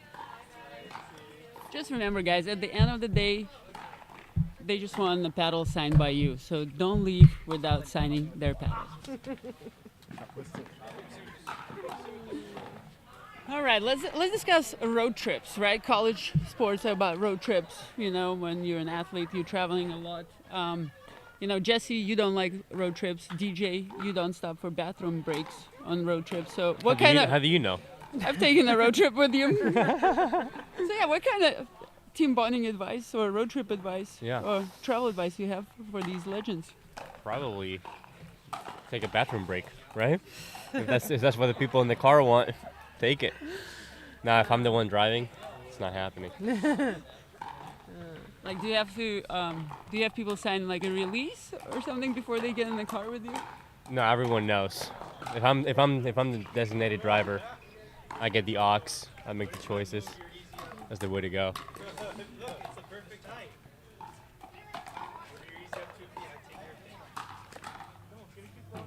Nice.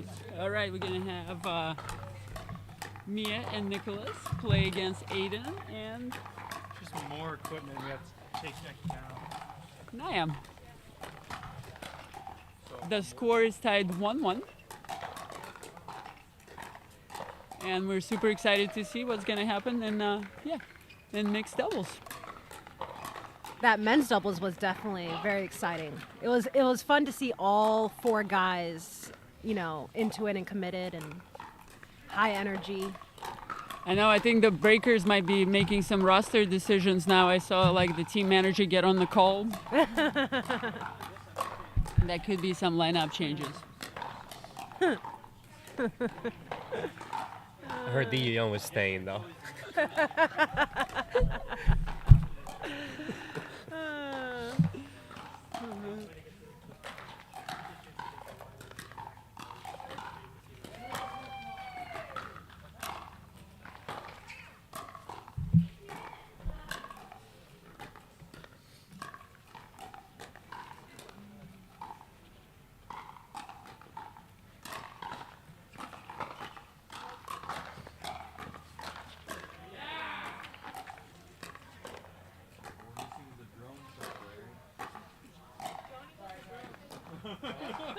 Hey Jesse, Yes. were you gonna talk about the sponsors? I was just looking through that list. Thank you. You know, I think this is a good time to actually thank the Anaconda Street production, which is why we are here. They are bringing this to you live. They're behind the cameras and this commentating. They're why we're able to showcase this event for you guys. So Anaconda Street Productions is an award-winning film and television production company specializing in a wide range of content, including television shows, films, commercials, corporate videos, and web content. With a talented team and a commitment to excellence, they consistently deliver high-quality productions that engage and inspire. Anaconda Street Productions, our broadcasting partner for this event. Ow!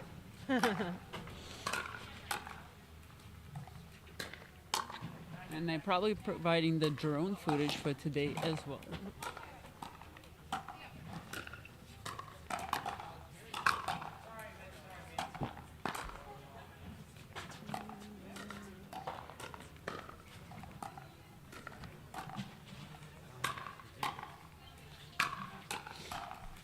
And again, for all of those that are tuning in, this is the Barrier Breakers Collegiate Invitational March Madness edition presented by DUPR.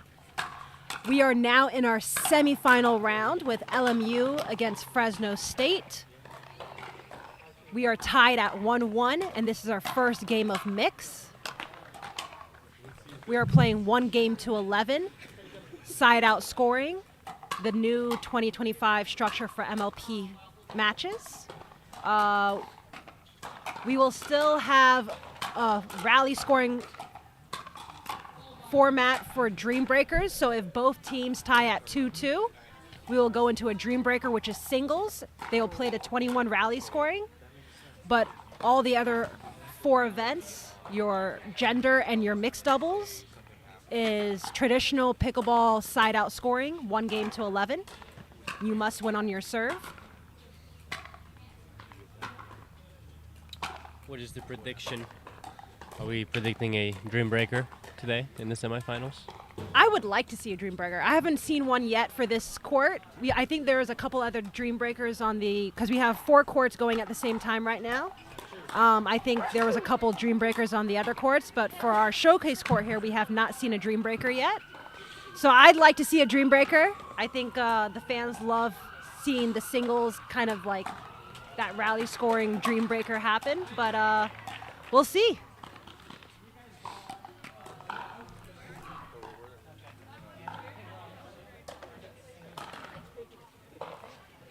All right. And just a little bit heads up for you guys. Fresno State Pickleball is hosting a Money Bowl on April 19th. It's part of a Pickleball Festival Day that they're doing this event to raise money for the pickleball team so they can travel and compete in DUPR Collegiate events. So come down to Fresno and play in the tournament.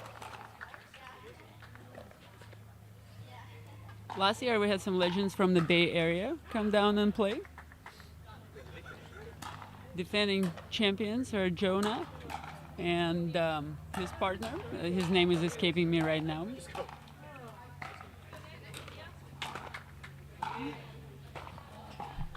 DJ, tell us a little bit about team speeches. So, from your MLP experience, have you delivered any speeches? How does that go for you? Yeah, that's a good question. I mean, I've been fortunate enough to have been a captain once or twice in some of the teams that I've been on. And I mean, as far as team speeches go, you just have to learn how to get to your teammates. Like some people like it when you talk like mad to them. Some people like it when you talk nicely to them, right? But I think that as far as the team speech go, you just have to find a way to like motivate them for the time being, right? And just know that you win as a team, you lose as a team together, and whatever you do, you're always going to be out there backing them up. So I think that's just kind of as far as it goes for team speeches. What are your thoughts on that?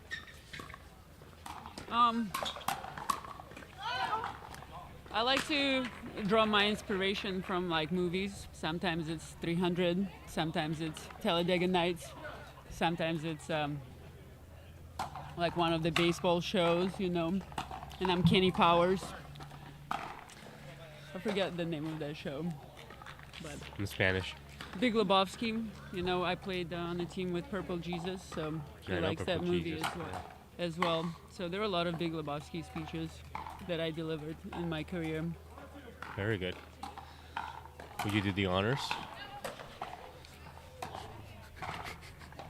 We're gonna wait for the right moment. Maybe before the Dream Breaker, I might have to. Sounds good to me. Have to do it. Or maybe in private.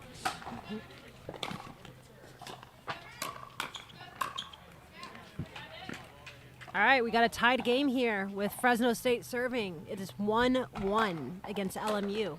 Our first mixed game. Both teams are tied with 1 game each.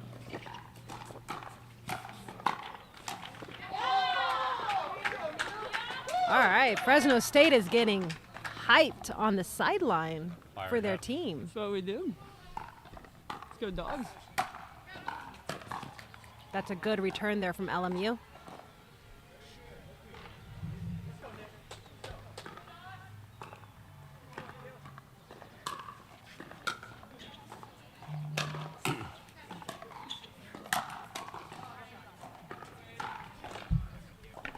I think you're going to see from LMU, Aiden doing a lot, trying to play big, especially in mixed doubles. You'll see that as a huge strategy in mix. Good call from LMU. We're tied up at 2-2-1.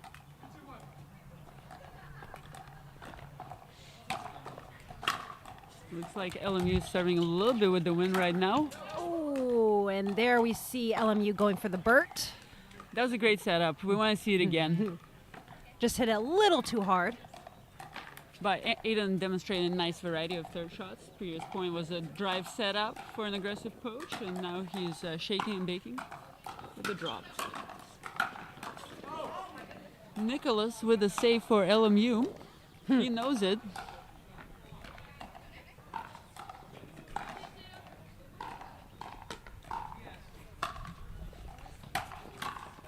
That's a good drive there from LMU, keeping it low. They are now leading 4-2-2.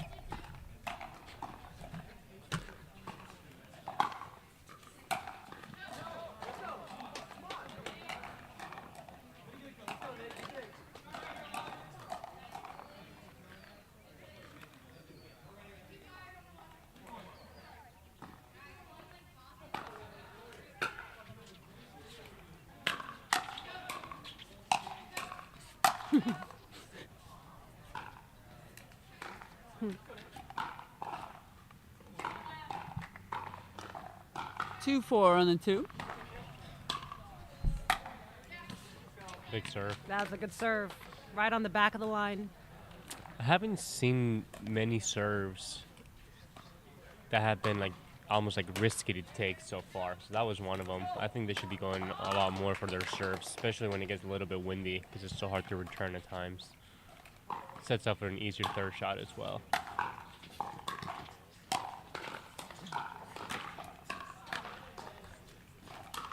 All right, side out here. 4-4-1, LMU serving to Fresno State.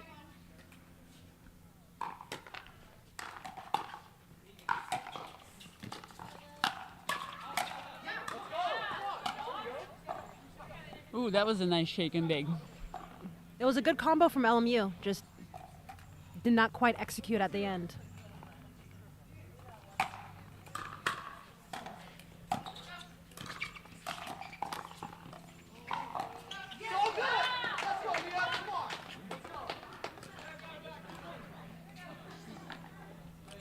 Nice reset by Mia. 4-4.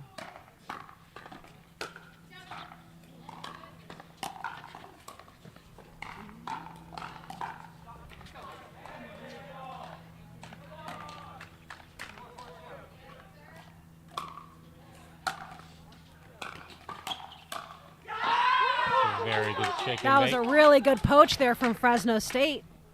Very good setup by Mia as well. Let's see if they can take an opportunity to put a little pressure on the receiver here.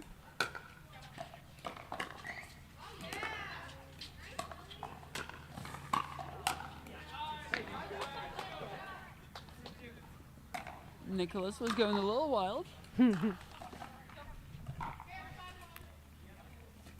I think in mixed doubles, as a male player, that's probably one of the most delicate balances, is trying to figure out how to balance being aggressive, but not too much, not too little, working with your partners. It's a very delicate dance, as I like to call it, because like that adrenaline gets going and then like the guy feels like, oh, I got to keep doing more and more, and like it's very hard to pull back. So it's like you do more and then you got to figure out, okay, now I take a breath and then I do more again, take a breath, and it's just this constant kind of back and forth of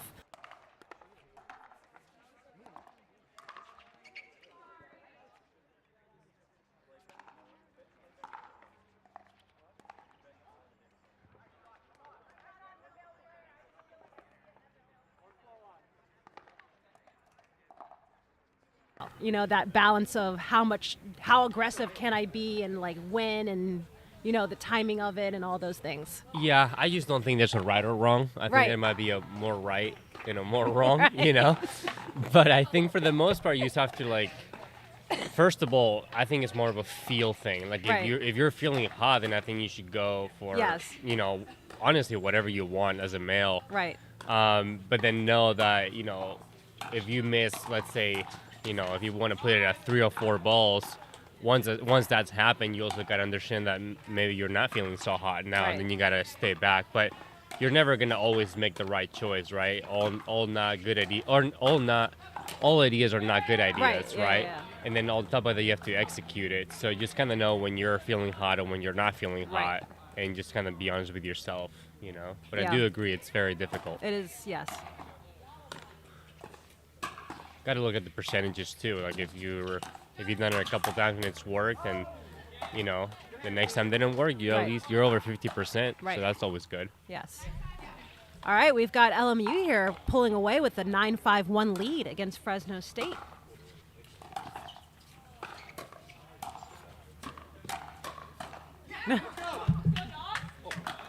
It looks like outs. LMU was saying that ball might have been going out. He may be correct. Might have been going a little bit long. Hard to let it go sometimes.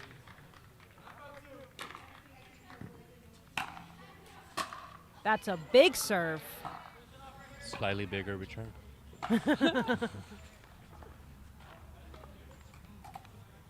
All right, we've got a game point here for LMU. 10-5-2. I thought he was gonna go nasty.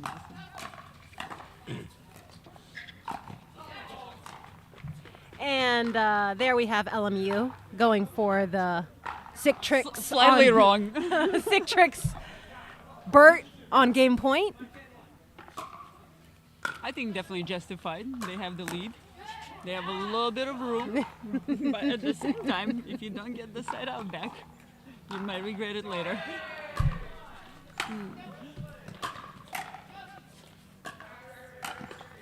I would have categorized that in the slightly more wrong. Yes. Yes. I was a little bit ambitious. That Yeah. Bert was definitely a little ambitious. But we liked it. Yes. We're here for the show. Very fun. I wish I could Bert. I wish I couldn't, so I wouldn't actually do it. Yeah. We're at 7-10-2. Fresno State with the missed serve, giving LMU the side out, and another game point here, serving at 10-7-1 to take the lead, try to take the lead 2-1 in this semifinal match.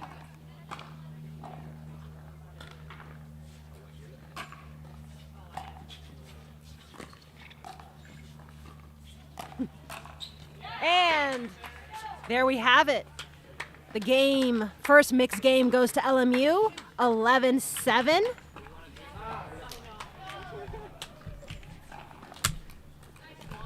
Fun match. Our second mix coming out now to warm up. We have Derek and Megan from LMU against Will and Lizzie from Fresno State. If Fresno State ties this up, we will be heading into our first Dream Breaker here on Showcase Court.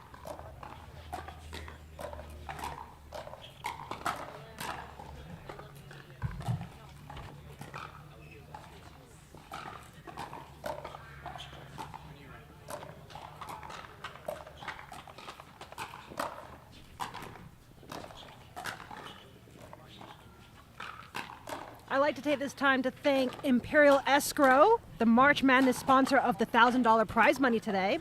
Imperial Escrow Inc. provides a fast and efficient closing for every transaction, which varies from short sales, residential, foreclosure, refinance, and commercial real estate. Our mission consistently exceeds expectation through exceptional customer service, a friendly approach to resolving issues, and a commitment to timely and successful closing. Thank you, Imperial Escrow, for our prize money today for this event. Nice.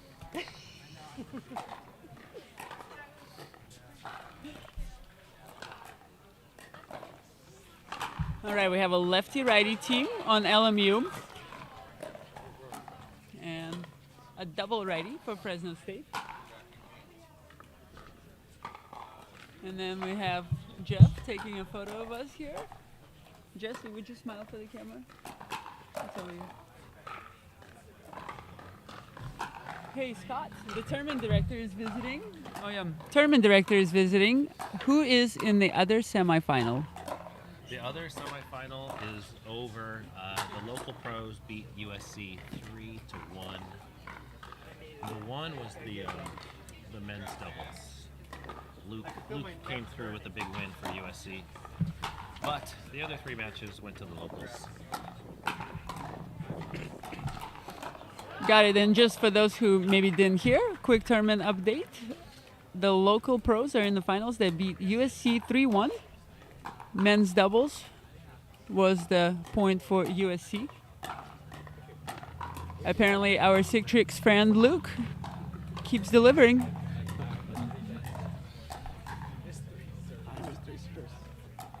And yeah, we're all hoping for a dream breaker here. LMU is up 2-1 going into the second mixed. Who do we need to cheer extra hard for Fresno State? I think they're cheering already extra hard. Maybe. Do you know you're on there? Because you're talking like you're not on it. Okay. Like. I want to see a dream breaker.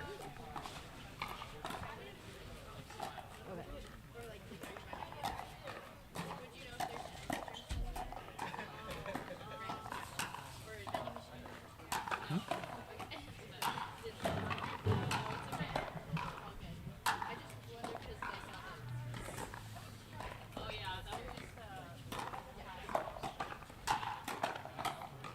Another impressive warm-up. I just love seeing the dedication to safety and focus from these players.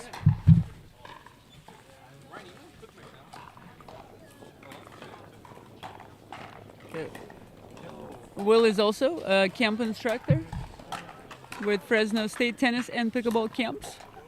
One of his specialties is hosting games like Sharks and Minnows, green light, red light. And we sometimes have over 60 kids, 20 coaches, so those are pretty fun.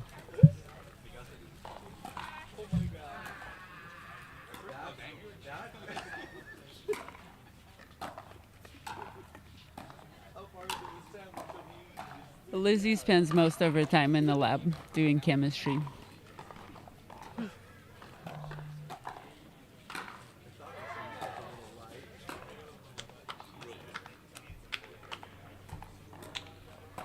I got like a little cubby now over there. So I ate yeah. I'm so upset. The strawberry was so good. It was, right? Yeah. That's when I did. That's when I'm used to it. It's actually really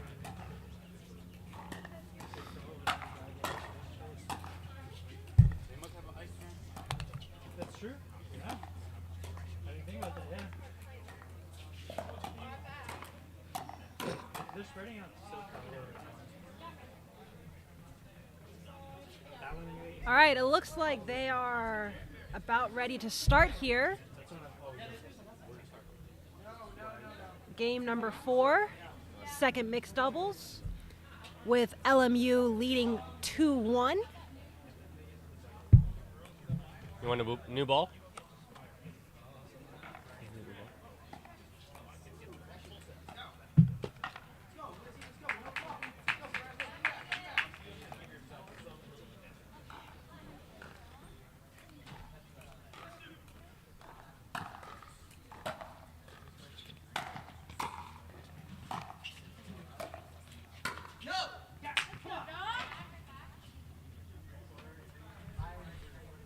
Good out-call communication by Will.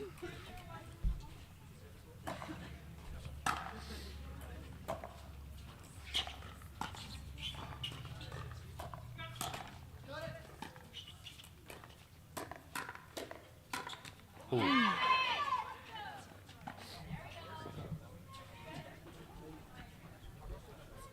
Good first down the line hands battle. Yeah, and I Ends think with you're the going to hit. be seeing a lot of that just because one of the teams does have a righty-lefty combo. So now you have the girls, instead of being across from each other on the right, they're now in front of each other. So that does change the strategy a little bit.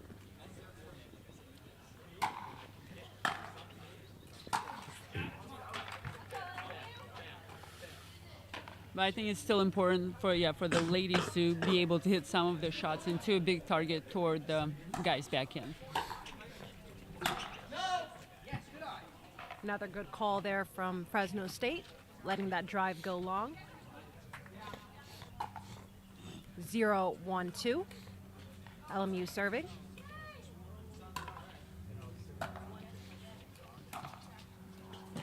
That's a Beautiful really drop. good drop there from LMU. He did a very good job of recognizing that Fresno State was coming over and pinching middle hard, going behind him.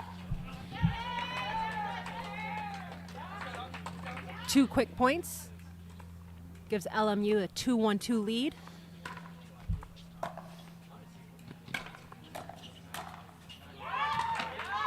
One of the benefits of having the lefty, you're usually expecting a backhand there, and now there's a forehand.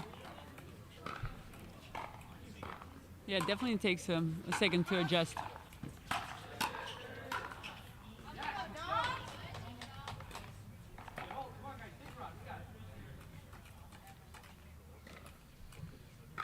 I think Megan was trying to go behind on Will. Good idea. Turn goes slightly wide.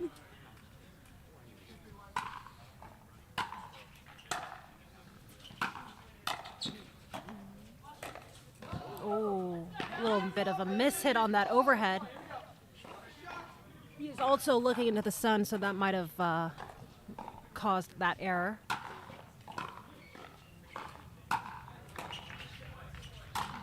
Oh. Fresno State going wild. Off of the net cord, winner. You can talk to them about that later. Another big serve there. Putting a lot of pressure on with that serve.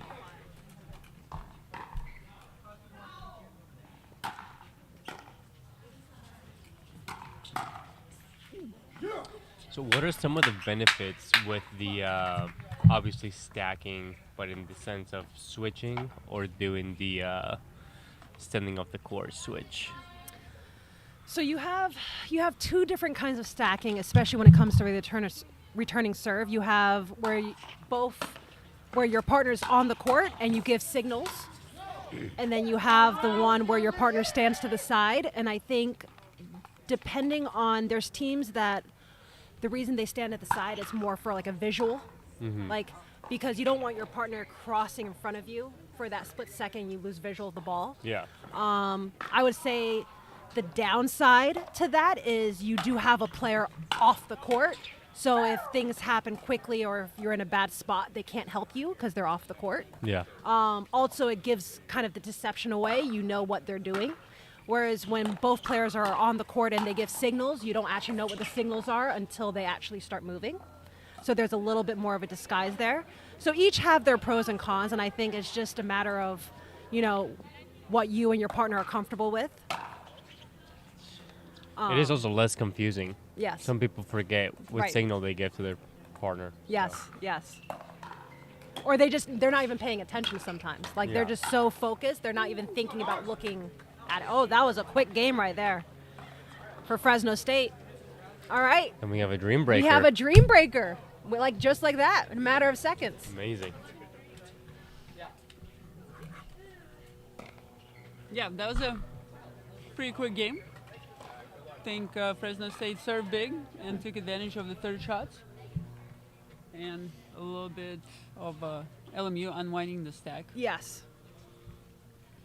That's where I think strategically, if I keep losing points trying to unwind, I think at a certain point I'll just tell my partner, hey, let's just stay, and let's just figure out how to win points this way or to stop them from winning points than to keep trying to unwind and adding that applied pressure, because there's a lot going on. It's extra movement, you're on the run, and then you're also have the chance of losing points. So it's better just to, I think, sometimes stay and try to figure out that way than to try to unwind and lose points. DJ, how do you say stay in Spanish? Well, I guess we can go a couple different ways about it. But if I was the one talking, let's say to Jay de Villiers, That's who I was thinking. yeah, I would say quédate, quédate. There we go. All right, so We are in our semifinal match here of LMU versus Fresno State. They are tied at 2-2, so we are going into our Dream Breaker. So the way the Dream Breaker is going to work is we're going to have a rally scoring playing to 21.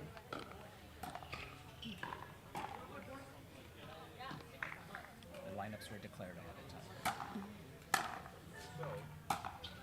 And we just got in our lineups for this Dream Breaker. So for LMU, we will have Aiden, then Derek, Naya, and then Megan. So that is our lineup for LMU. And then for Fresno State, we will have Will go first, followed by Nicholas, Lizzie, and then Maya. Or Mia. Sorry. Good work, Jesse. A professional.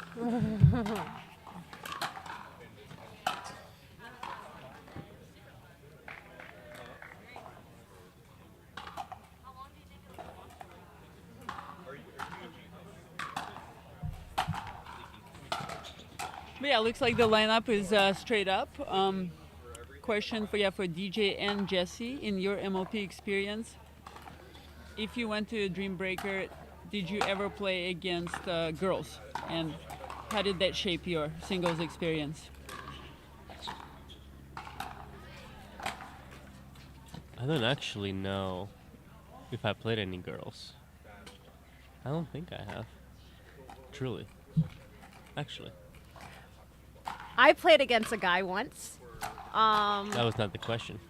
No, but I mean, for you, I think the question was more about if you played against the opposite sex. That's not what she said. Correct. I know that's not what she said, but I also know, I've known Arena for a very long time. She was probably like my first pickleball friend Yeah. of like when I started in 2019. That's messed up considering we both lived here, but appreciate you. I'm just saying. It is the truth. Probably the truth. But we're talking about the opposite sex, and I think probably one of my most recent matches, MLP Miami. AZ Drive, which is now called the Phoenix Flames. So I was on that team, and we were playing against Orlando, and they put me up. They made me the sacrificial lamb, which I understood because I'm not a single specialist. And they put me up against their number one singles player, which is Federico Statstrud. So I had to play against Federico. And I actually won, I think, almost half the points that we played. I think we played about 12 points, and I think I got about 6. So I was very proud of myself. Very happy with how I did. Especially playing against not only the number one guy for that matchup, but just number one singles player at the time in the world also. So That's I played Federico in singles at MLP in Daytona. I went 0-8. Oh wow! So you did 6 times as good as I did against Federico. So I congratulations to you. was so happy. I was just jumping for joy on the court every time I won a point. I was just ecstatic. Everybody was cheering for me. What was your strategy going against Federico? I didn't have one. I think that's why it worked. You know, he's okay, out so there playing. If you don't know what to do, he doesn't know what to do against you. Happening either. That makes sense. Yeah. That makes total sense. He had no idea. I didn't know what was going on. He didn't know. Yeah. You know, it's kind of like when you have a chess player playing against someone that's playing checkers. You're just like, what are you doing there? Like, those don't add up. And I'm like, you're right, but I don't know. Yeah. We're both going to find out together at some point. And 6 points later, it worked. I was so happy. 12 points later was a draw. Yeah, I'm telling you, I don't think I've ever, one of probably the best my singles experiences of my life in MLP was that moment right there. And then after that, you became a singles specialist. No, not anywhere close. But I do play more singles now. I enjoy getting in, a little bit more cardio and extra steps. But looks like we'll be starting our Dream Breaker here soon.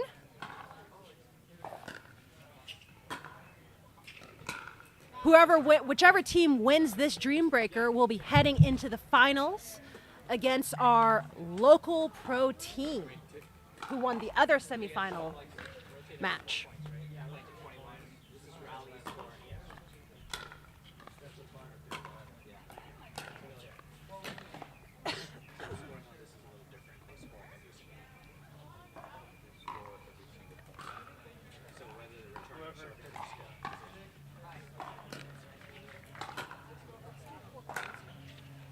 So. In this Dream Breaker, we are doing rally scoring to 21. Each player will play 4 points and then rotate out to the next player.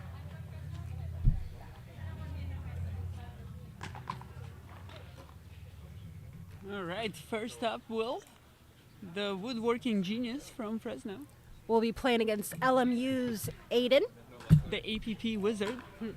What's going on, guys? How we doing?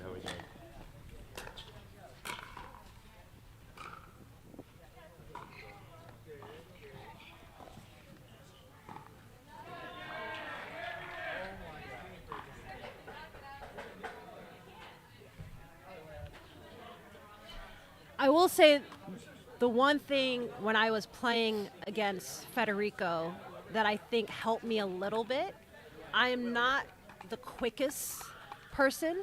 So for instance, when I play against women, because their ground strokes are so good and their passing strokes are so good, it's very hard for me to get up to the net and then cover the court. Yeah. Whereas Federico is playing more cat and mouse singles. So it gave me a little bit more time to at least try to stretch and reach for volleys, and I think that helped me. Because I do have like a one-hand backhand, so it's like if I have time to reach for a volley, I feel good. If a girl is just hitting outright clean passing shots, I feel like it's very hard for me to come to net. So I think that worked to my favor a little bit. That I played someone that was more like cat and mouse. Yeah. Gave me a little bit more time to work with. Amazing 2 forehands by Will, by the way. Yeah. All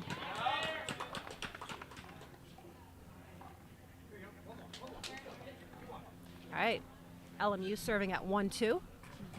1 more point before the switch.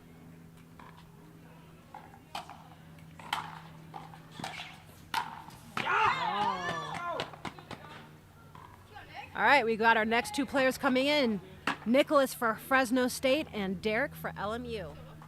This is the battle of club presidents at number 2.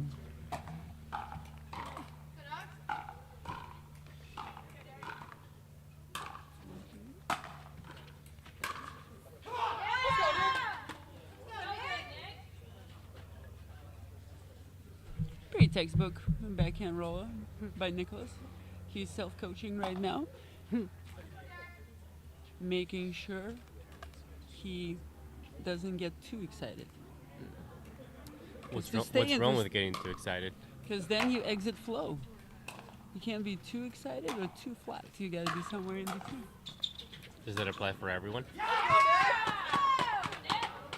More or less. There's just a bigger or smaller range, I think. That's fair. All right, we have Fresno State serving here at 5-1 in this Dream Breaker. We are playing to 21 rally scoring.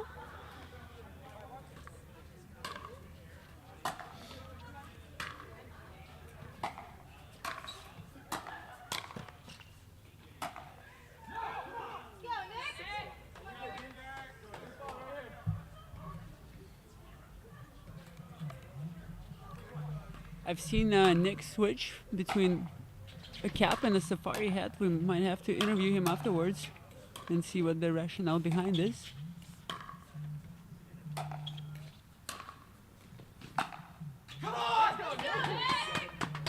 All right, really good point there from both players. We now have our ladies coming in with Fresno State serving at 7-1.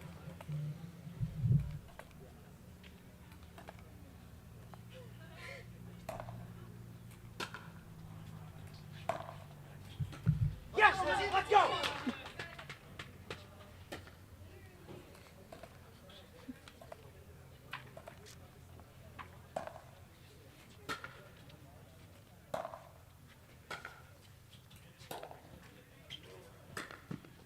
Oh, what a shot. Good shot there from LMU, getting another point for their team. Yeah, great job by LMU staying in the point, being patient, and chasing down that let court.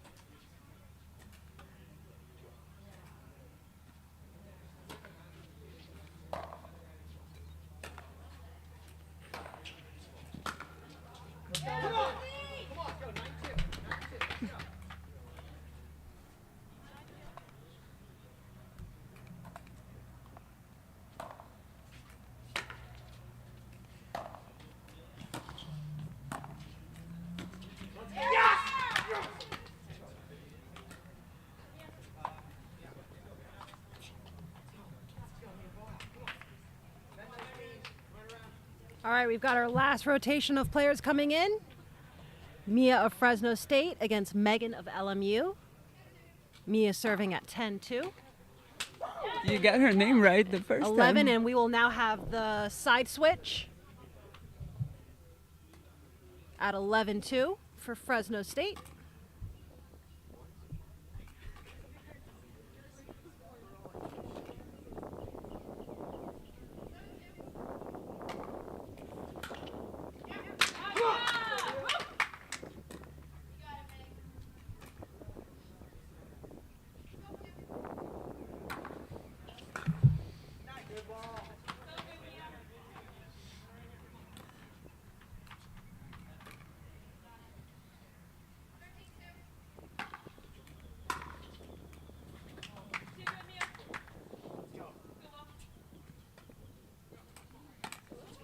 All right, a tall order right now for Aiden, but in sports, anything is possible. It's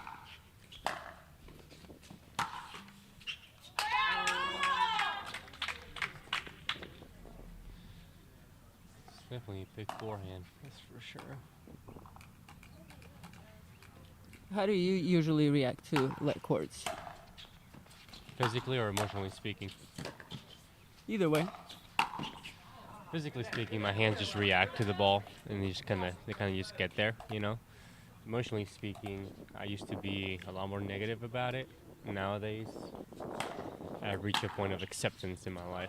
So they're just gonna happen, you know. How did you get to the Steve and point Neil. of acceptance? Maturity. Wow. Got older. Big serves there from 24, Aiden, going on to 37. adding a couple more points for his team. I think it was 3-1 for Aiden in that round. LMU serving. 5-15.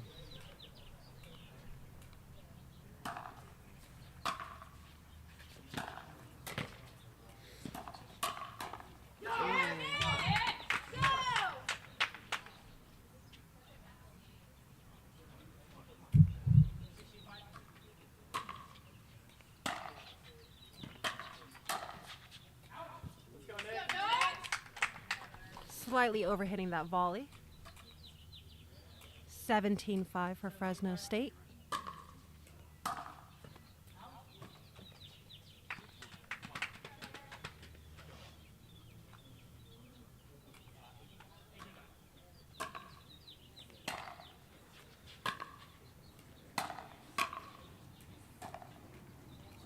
Oh, the net cord pulls that ball wide. We'll have the ladies come back in.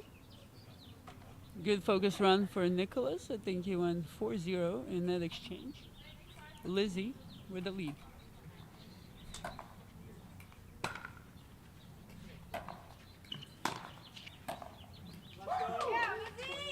Nice simple volley there from Fresno State, giving them now a match point at 20-5.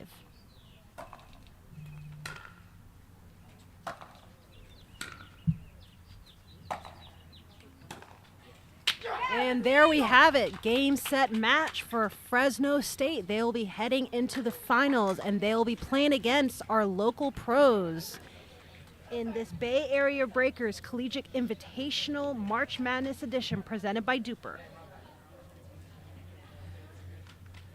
Great sportsmanship by both teams, shaking hands. Good job, boys. Nice job, nice job. Let's go, let's go. All right, we are going to take a quick break, and we will come back to you with our finals for this collegiate event brought to you by DUPR. Today's lunch, sandwiches. Larry.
And welcome back to the Bay Area Breakers Collegiate Invitational March Madness Edition presented by DUPR. We are here in our finals with the Fresno State going up against the local pros team. And if you don't recognize us by voice, here with you is Jesse Irvin, DJ Young, and Irina Tereshenko. DJ, say something so they have voice recognition. I am DJ Young. I'm so happy to be here. How's your podcast going? Hasn't been going for a while, but it was going very good. So I'm hoping to get it started soon. I'm making my extra bedroom in my house in San Clemente a studio. So working on that as we currently speak. All right, we are on our way with our first event of women's doubles. I will go over briefly that we have a new 2025 MLP format where we are no longer doing rally scoring except for Dream Breakers if it gets tied. We are now playing 1 game to 11, regular pickleball side out scoring. So with our women's doubles right now, they're going to play 1 game to 11. And the score right now is 2-0-2 for the local pros against Fresno State.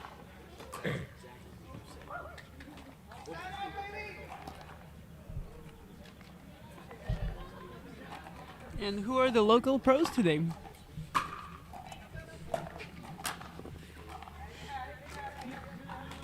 You don't know them, Jesse? I thought they play here at the Piccadilly with you on Wednesdays and Saturdays all the time. No. I think the local pro team also consists of players that go to schools in the area, and they wanted to play in this event, and they just didn't have enough players from their schools, so they kind of banded together, and here they are.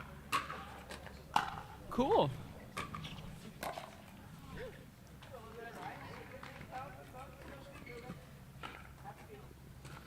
Are you guys hydrating properly today? Oh, always. Good. Actually, Love that. I was telling Irina earlier, I recently just came across Liquid Death, and they have this sparkling water, and one of the flavors is Killer Cola that I've been drinking quite a bit of. It tastes just like a Coke, like a Coca-Cola. So it's like flavored water that tastes like a soda. I doubt it's good, but it's, Really? yeah, impossible. Oh, no, it's actually, like, I'm not a big fan of water and sparkling water, but this actually tastes really good. It does. Oh. Oh, wow. All right. Well,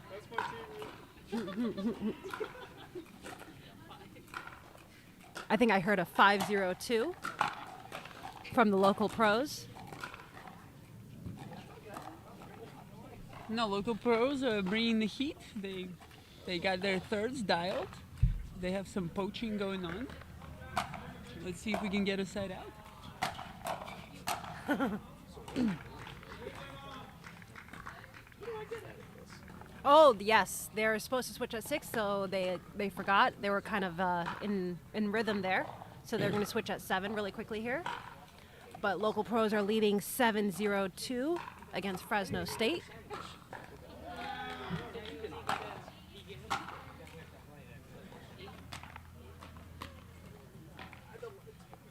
Nice big serve there.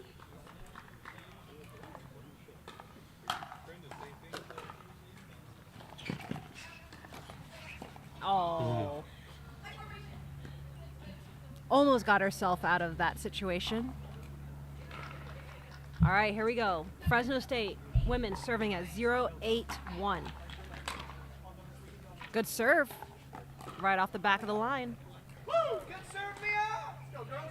Let's go. Almost there.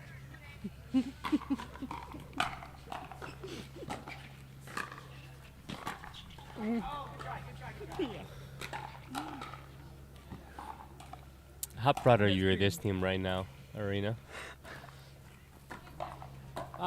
I am very proud. And I'm happy that I get to watch them compete. Big thank you, Jeff and the Piccadilly, for hosting this event for the Bay Breakers. And DUPR, of course. And Just kind of curious, but how do you get involved with coaching a college team? Well, for me particularly, it was just a little bit more of a local situation. I've known Nicholas from before. He coaches a local country club, so he was already a tennis and pickleball fan, and we met at the courts. And then, as a student at Fresno State, he said, "Let's start a club." And to start a club, they need to have a faculty representative. So the women's tennis coach, Denise D, is their faculty representative. And they help them out with the facility use and stuff like that. And then I am the coach. And we just decided, we also have a team historian who's keeping track of all of this. But yeah, we decided that we should get together. And all we do is basically just support the students and guide them a little bit. But this is a group of highly motivated people who love the sport with a common goal to get more people playing, have a good time, meet new people, and they're really enjoying the whole travel culture and opportunity to compete, but also we're pretty big on doing events at home and getting just people on campus playing the sport. All right, so we had the first women's game there go to our local pros. Now we have our men's doubles coming up. For Fresno State, we have Will and Nicholas going up against Nathan and Flynn.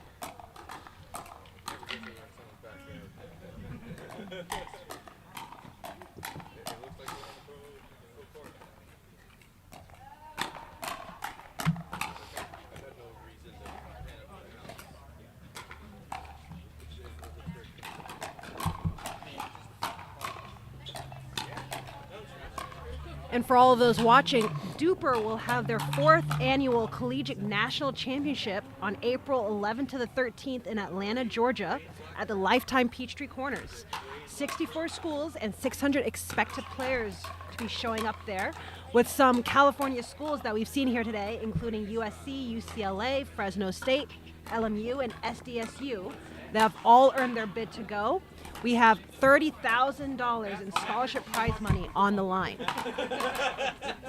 Mind-blowing. And some of your local favorites are going to be there.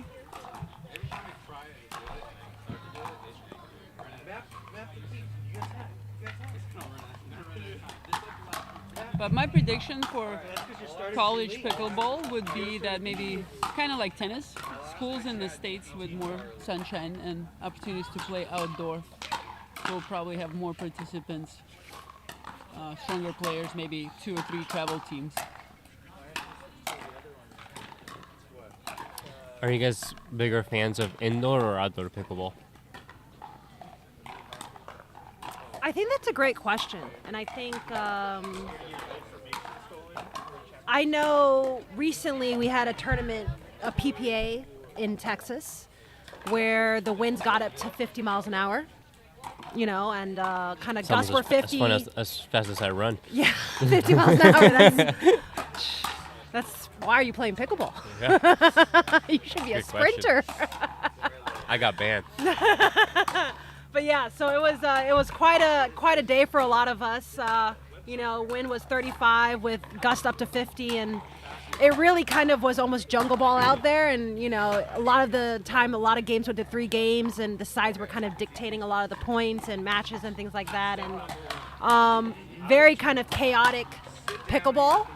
And I don't think right now there's a win rule kind of in place. But I do think either they need to figure out what that limit is, because tennis has a win rule.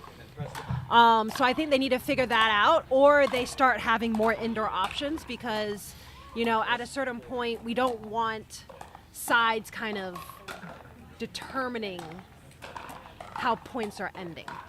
For the most part, Or the outcome of the match. There's very few other sports where the elements are dictating the result of the match or the game or whatever sport's being played as compared to the athletes. So Yeah. I think, and you'll see other sports where they have a plastic ball, kind of like table tennis, all indoors. Yeah. Badminton is all indoors, and it's because the ball, what they play with is so light that the wind would kind of effect, especially if it was windy.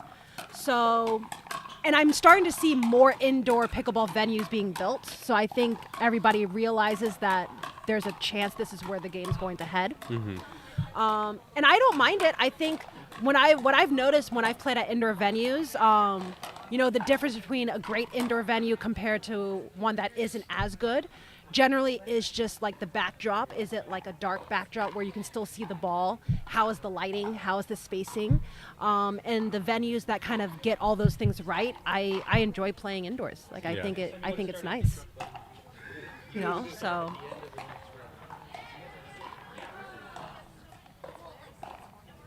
Well, perfect conditions today. I mean, this is California. That's why we live here. We live here for this weather.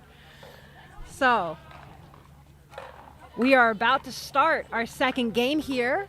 Men's doubles. This is our finals of this Bay Area Breakers Collegiate Invitational March Madness edition, brought to you by DUPR. With our local pros winning the women's game. We have our men's doubles, Fresno State, going up against the local pros. Playing 1 game to 11, regular side-out scoring. 0-0-2.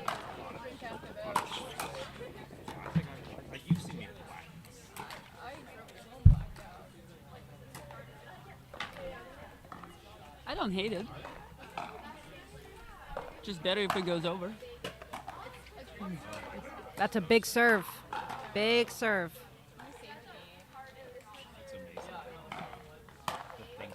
Wow.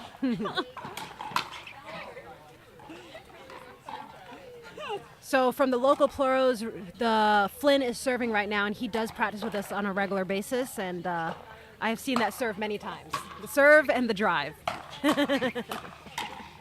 He gets a lot of pace.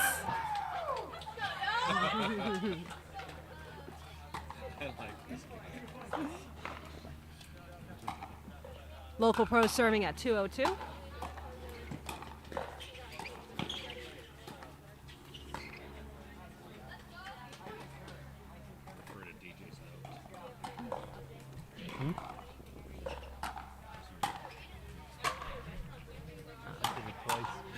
Yes.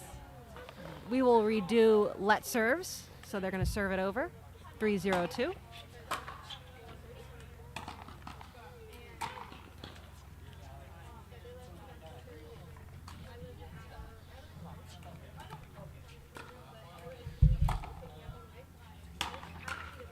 Another big serve from the local pros. No, Fresno State gotta find a way to survive. Maybe shorten the backswing just a little bit. All right, they are leading 6-0 on the switch.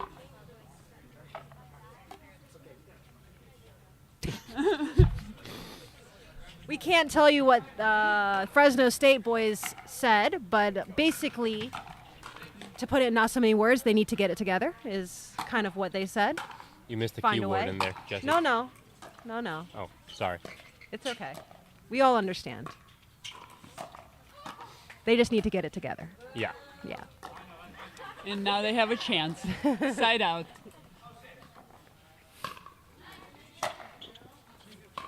Oh, He's got a lively arm. was that ball in? They don't miss.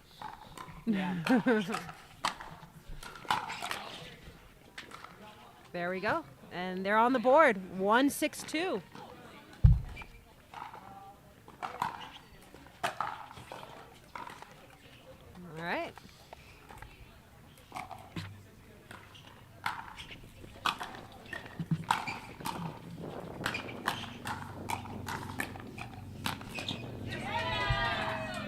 Will gets big.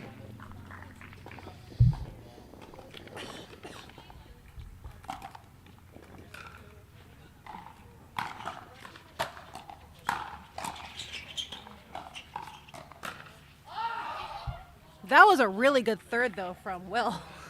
That return was probably like 2 inches from the baseline, and he short hopped it for a perfect third shot drop.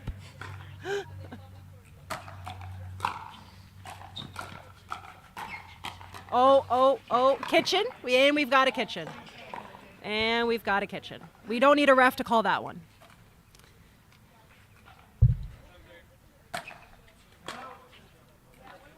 It would have been fun to see the finals. 2 out of 3.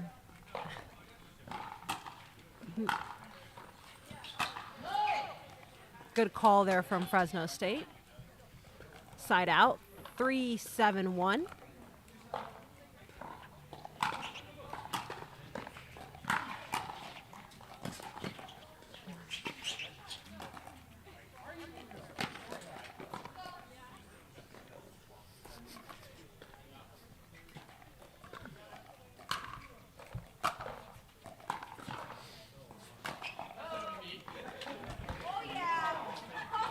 That was pretty elegant by Finn.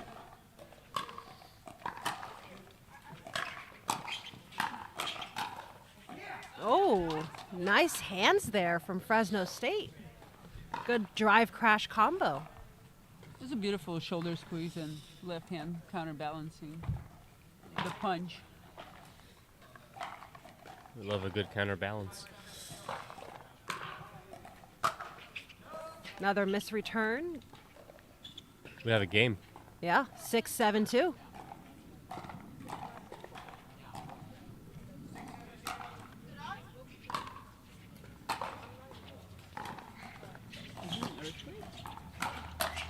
Ooh.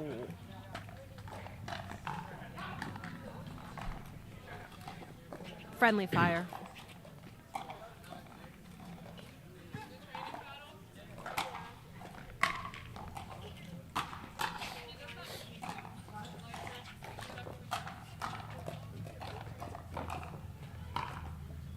All right, 8-6-1 here for the local pros.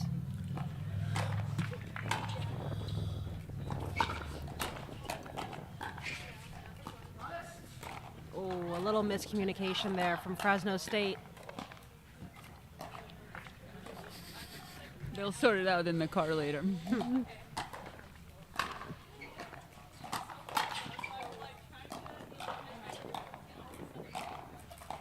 Good timeout there. Game point here for local pros, serving at 10-6 in game number 2.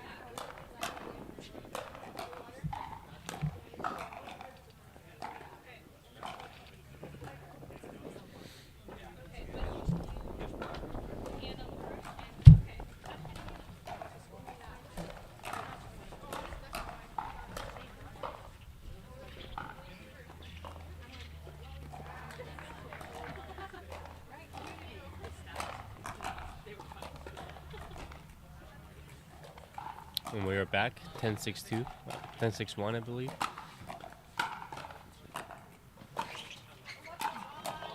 And we've got a ball on, so we will replay the point at 10-6-1. That's a nice serve, nice return, and even better third shot.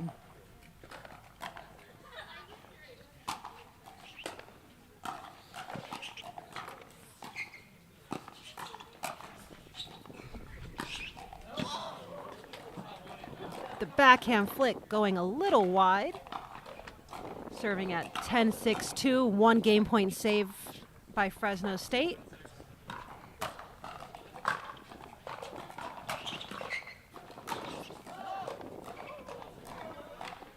And another save by Miracle. All right, here we go. 6-10-1. See if they can get a couple points here. Add a little pressure.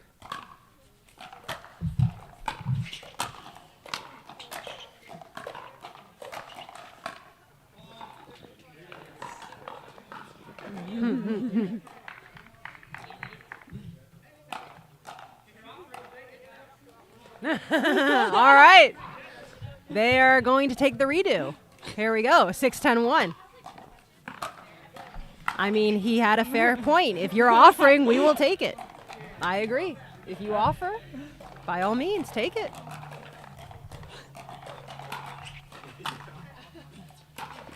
Ooh. And they got the net cord.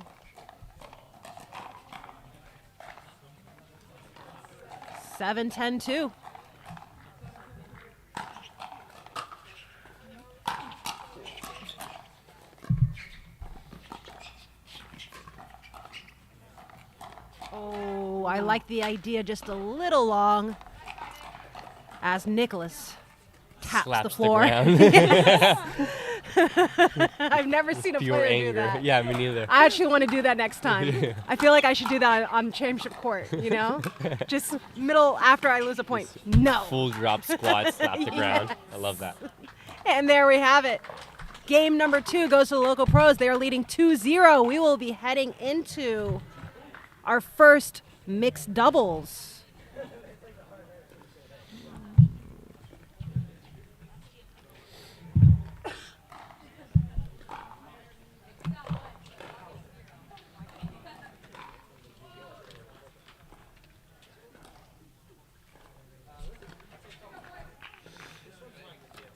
All right. Fresno State is probably a little bit more used to the local pros. Let's see if it helps them. But local pros coming in hot.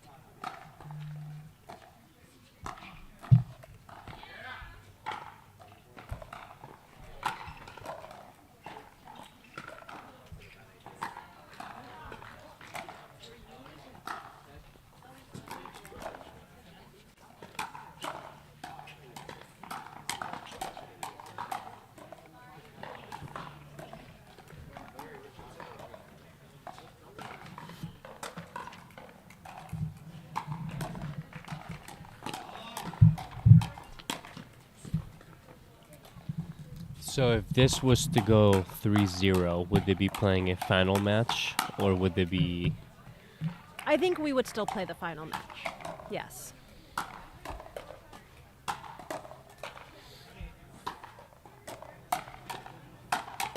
Ooh.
All right, it looks like we are about to start our first mixed doubles game here.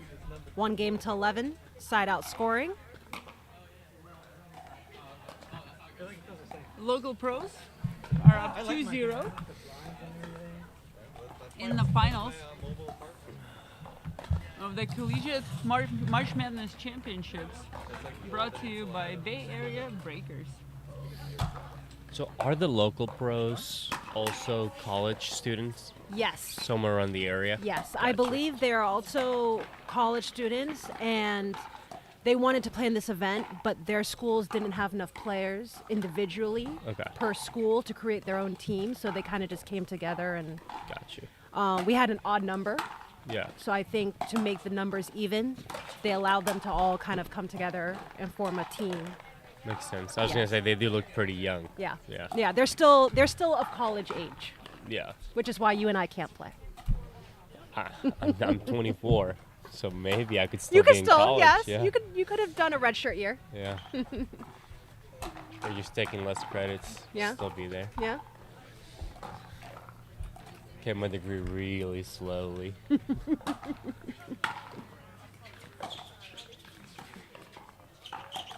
Ooh, a one-hand backhand speed up off the bounce. Looks like Eric Unson's out there.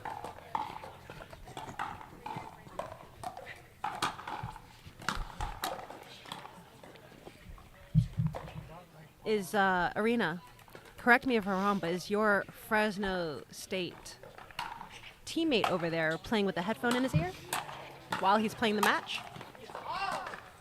You're not wrong. Okay, I just wanted to make sure I saw that correctly. No, we have to find out what he's listening to. I'd love to know.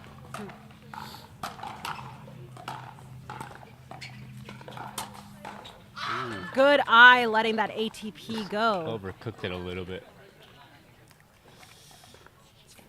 It's incredible that he's able to keep it in with all the movement. Nice overhead there from Fresno State, giving them the side out. I mean, one theory is that Will could be listening to episodes of DJ Young's podcast as he's playing right now. That's what most people do when they have a headphone in, based on all the downloads and listens that I get on Buzzsprout.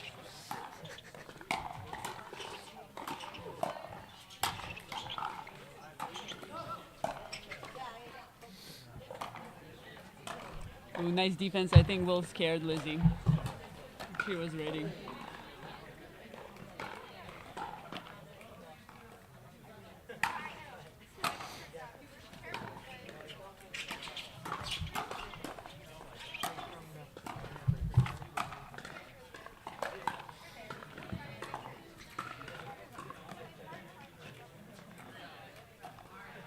All right, we got the local pros serving at 3-0 in this final match of the day for this collegiate event brought to you by DUPR.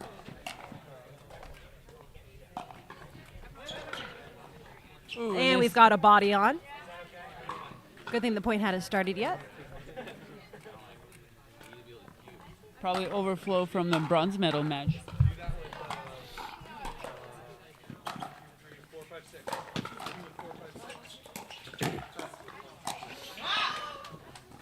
Nice point there from Fresno State, getting the side out. Let's see if they can get some more points on the board here.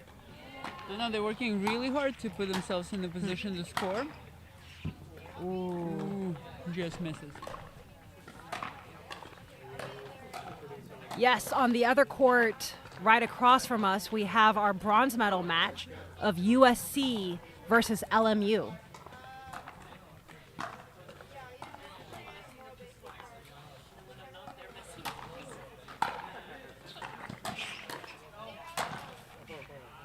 Nice drive crash. Yeah, it doesn't hold back on the put away.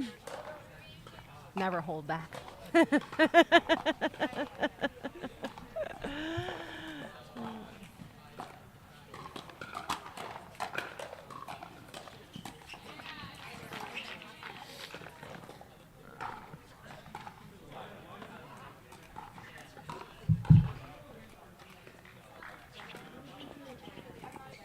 5-1 on the two for the LPs.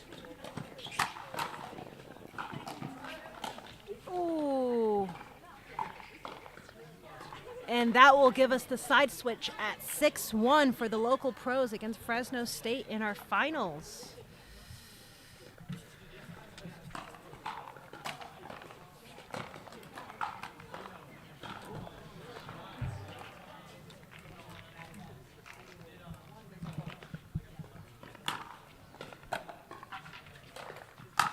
Ooh. I like that return from Fresno State. Lofting the return, especially against a team that is having big serves and big drives. Sometimes changing the height of that return can really not only give you time to get up to the kitchen line to handle the volley and the drive, but also it can throw off their drives and their timing a little bit. So that was a good choice from Fresno State to loft that return. I concur. So score is 1-6-1. What is something Fresno can do a little bit better here to get back in the game?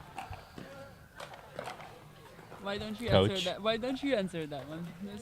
I'm not the Fresno's coach. Well, you know, Is the answer to drive I like think that just again? drive harder and crash faster. There you go. And then do what Jesse says, occasionally lob the return to buy yourself some time and throw them off. Very good. So two things.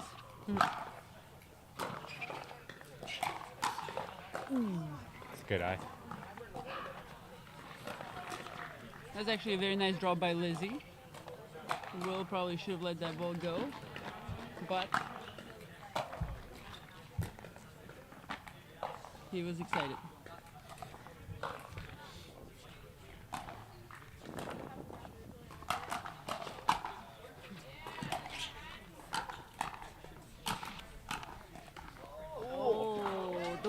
and catching that ball a little bit.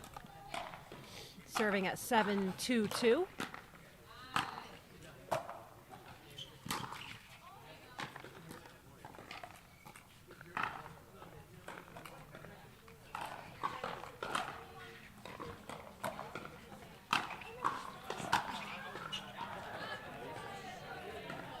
Just what they needed.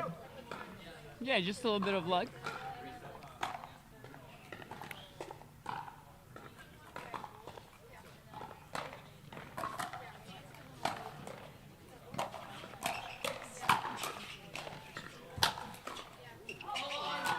Oh no! Wow.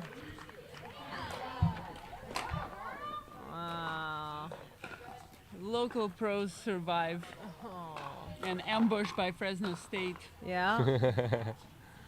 They're just gonna have to do it again. Just broke the momentum. Yeah. It was a good serve though. I like it.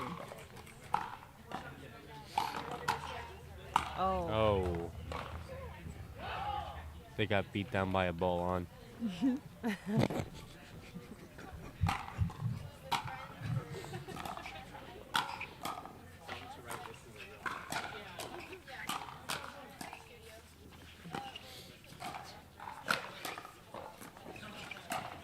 Oh. What a nice backhand flick. Yeah. Taught her that one, Jesse? No, I did not. That was very good. It's not very common to see a woman with one-handed backhand punches, though.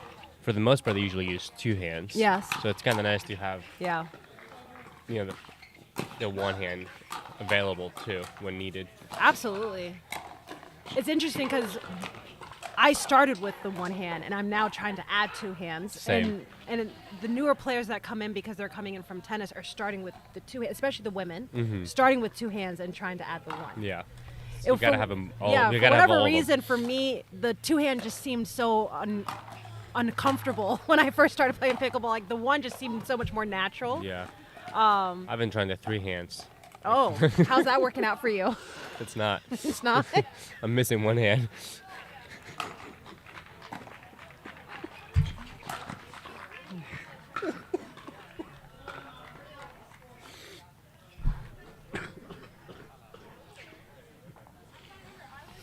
Anyways, No comment. so one thing that I've been working on, not sure if you guys care, but I feel like in the men's pro doubles game right now, everyone's such a good thinker that when I'm on the left, I can no longer hit like as consistently as I did before, like backhand rolls out of the air, because everyone can just control the ball so Right. well Yes, nowadays Yes. that I almost try not to lean in as much as I Right. used to, because even with my reach, I feel like I'm like trying to overreach everything, which is crazy. Yes. So I'm like now kind of letting the ball bounce a little more and like just starting to roll out a lot more two-handed backhands, just because everyone can hit it so short Yes. that it just makes no sense to reach for those balls. So Yeah. And I do think a little bit of that comes from, and there we have it. We have our game going to the local pros for our 3-0 third now. game, first mix. We will be heading into the fourth game in our second mix, but the local pros will take this match 3-0 lead. But what I was saying before to your comment, I think because the paddle technology has gotten so much better and there's more grit on paddles and more spin and things like that, I think the ball just drops so much faster. So Yeah. I don't necessarily know if the dink quality has gotten better or if the paddle technology has allowed the dink quality to be better. Like, I don't actually know if players are hitting the shots better. yeah, Like, I feel like like mechanically speaking. right. I feel like technically it still looks the same. Mm-hmm. It's just that it comes off different from the paddle now. Yeah, that's fair. So now we have to make more adjustments to we can't reach out as much because the ball just does dip. Yeah, it dips right? very fast, I mean, even there's on so the many banks. drives I see now from the baseline that are dipping by the time they get to the kitchen, and that just wasn't happening, Yeah. 5 years ago For before sure. these paddles came in. So I think paddles definitely have allowed the quality of shots to become better. And as players, we just have to kind of adjust to that. But yeah. Yeah, I agree with you.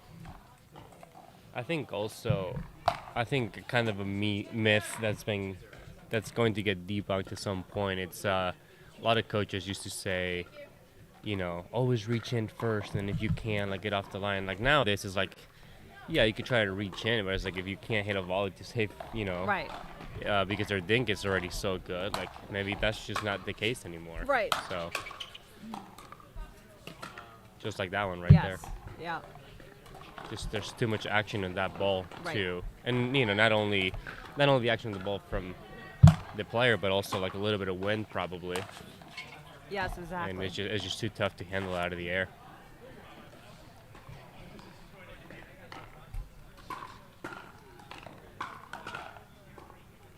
Zero 3. Fresno State serving to the local pros.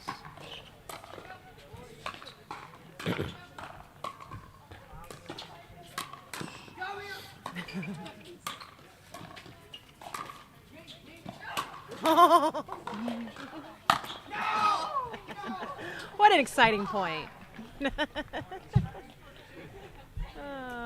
Nice.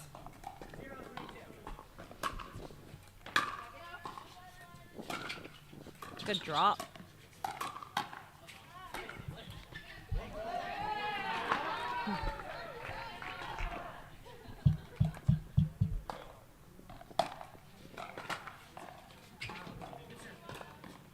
Good serve there from Flynn.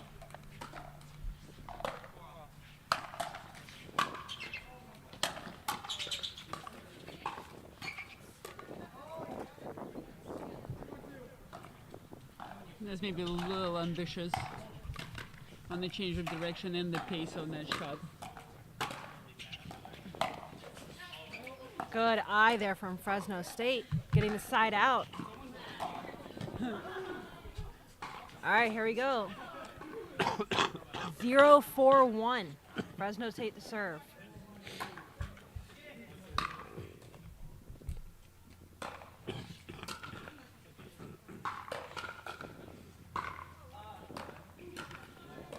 Ball on.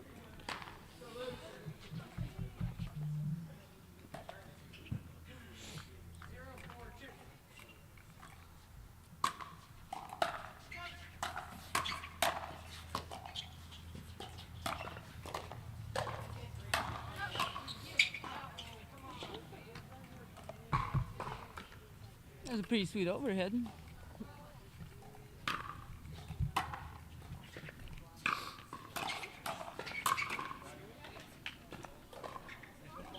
I would say maybe another thing on the return of serve. Definitely applicable in singles and sometimes in doubles when people are serving big, is not running around to hit a forehand or a backhand and just taking the most efficient shot. Because as you're moving to hit an inside-out forehand, for instance, from the deuce side, and the serve is coming fast, it could jam you, and it's a little bit harder to control.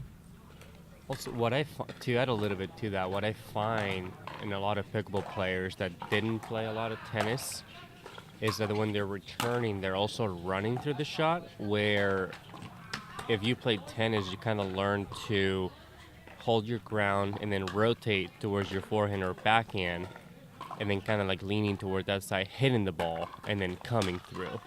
So it's a big difference, like mechanically speaking. Like learning how to load your legs without, moving as you're doing it, I guess. Or like moving your feet as you're doing it. Ooh, nice drop by Nicholas, but a little bit ambitious. He was trying to go for an Ernie there. A little too pretty. But he was really, really far back.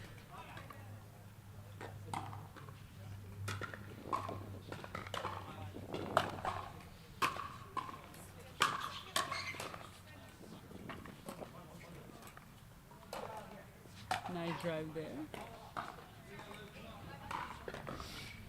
Now I'm preparing. If it gets to 6-1, I'm preparing for the question. Oh, good Beautiful drive there. All right, and we've got the side switch here in our fourth game of this finals.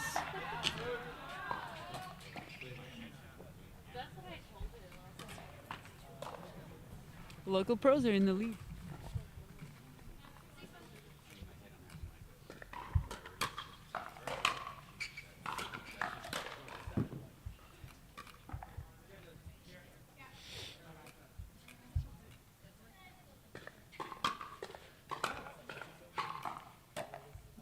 That serve goes long, giving Fresno State the side out, serving at 1-7.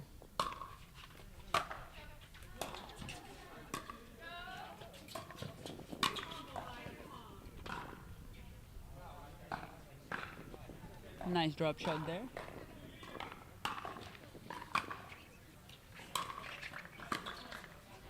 Good serve, good drop from Fresno State, giving them another point on the board. You know it's a good serve when you receive a compliment from your opponent mid-point.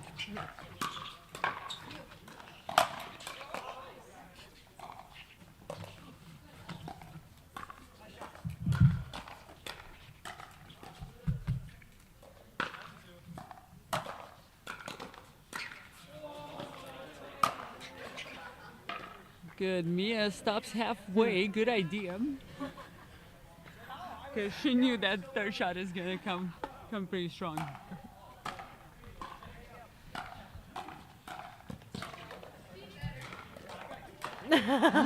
Oh, and on the other court across from us, we see a double Burt from Aiden.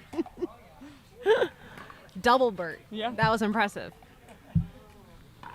And Bert crossed on both sides. He did.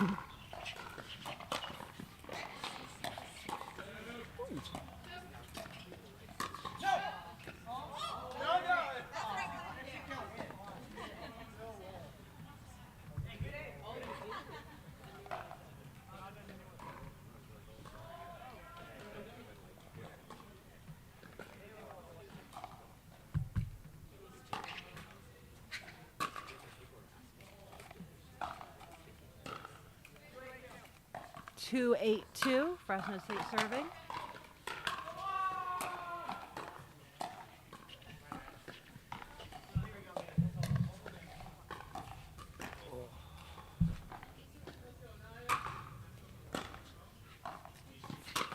Oh!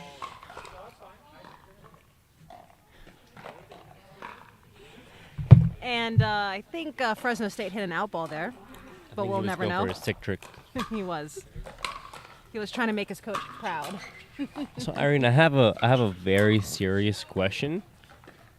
As I know you're a former member or active member of Stick Tricks. We're all still active.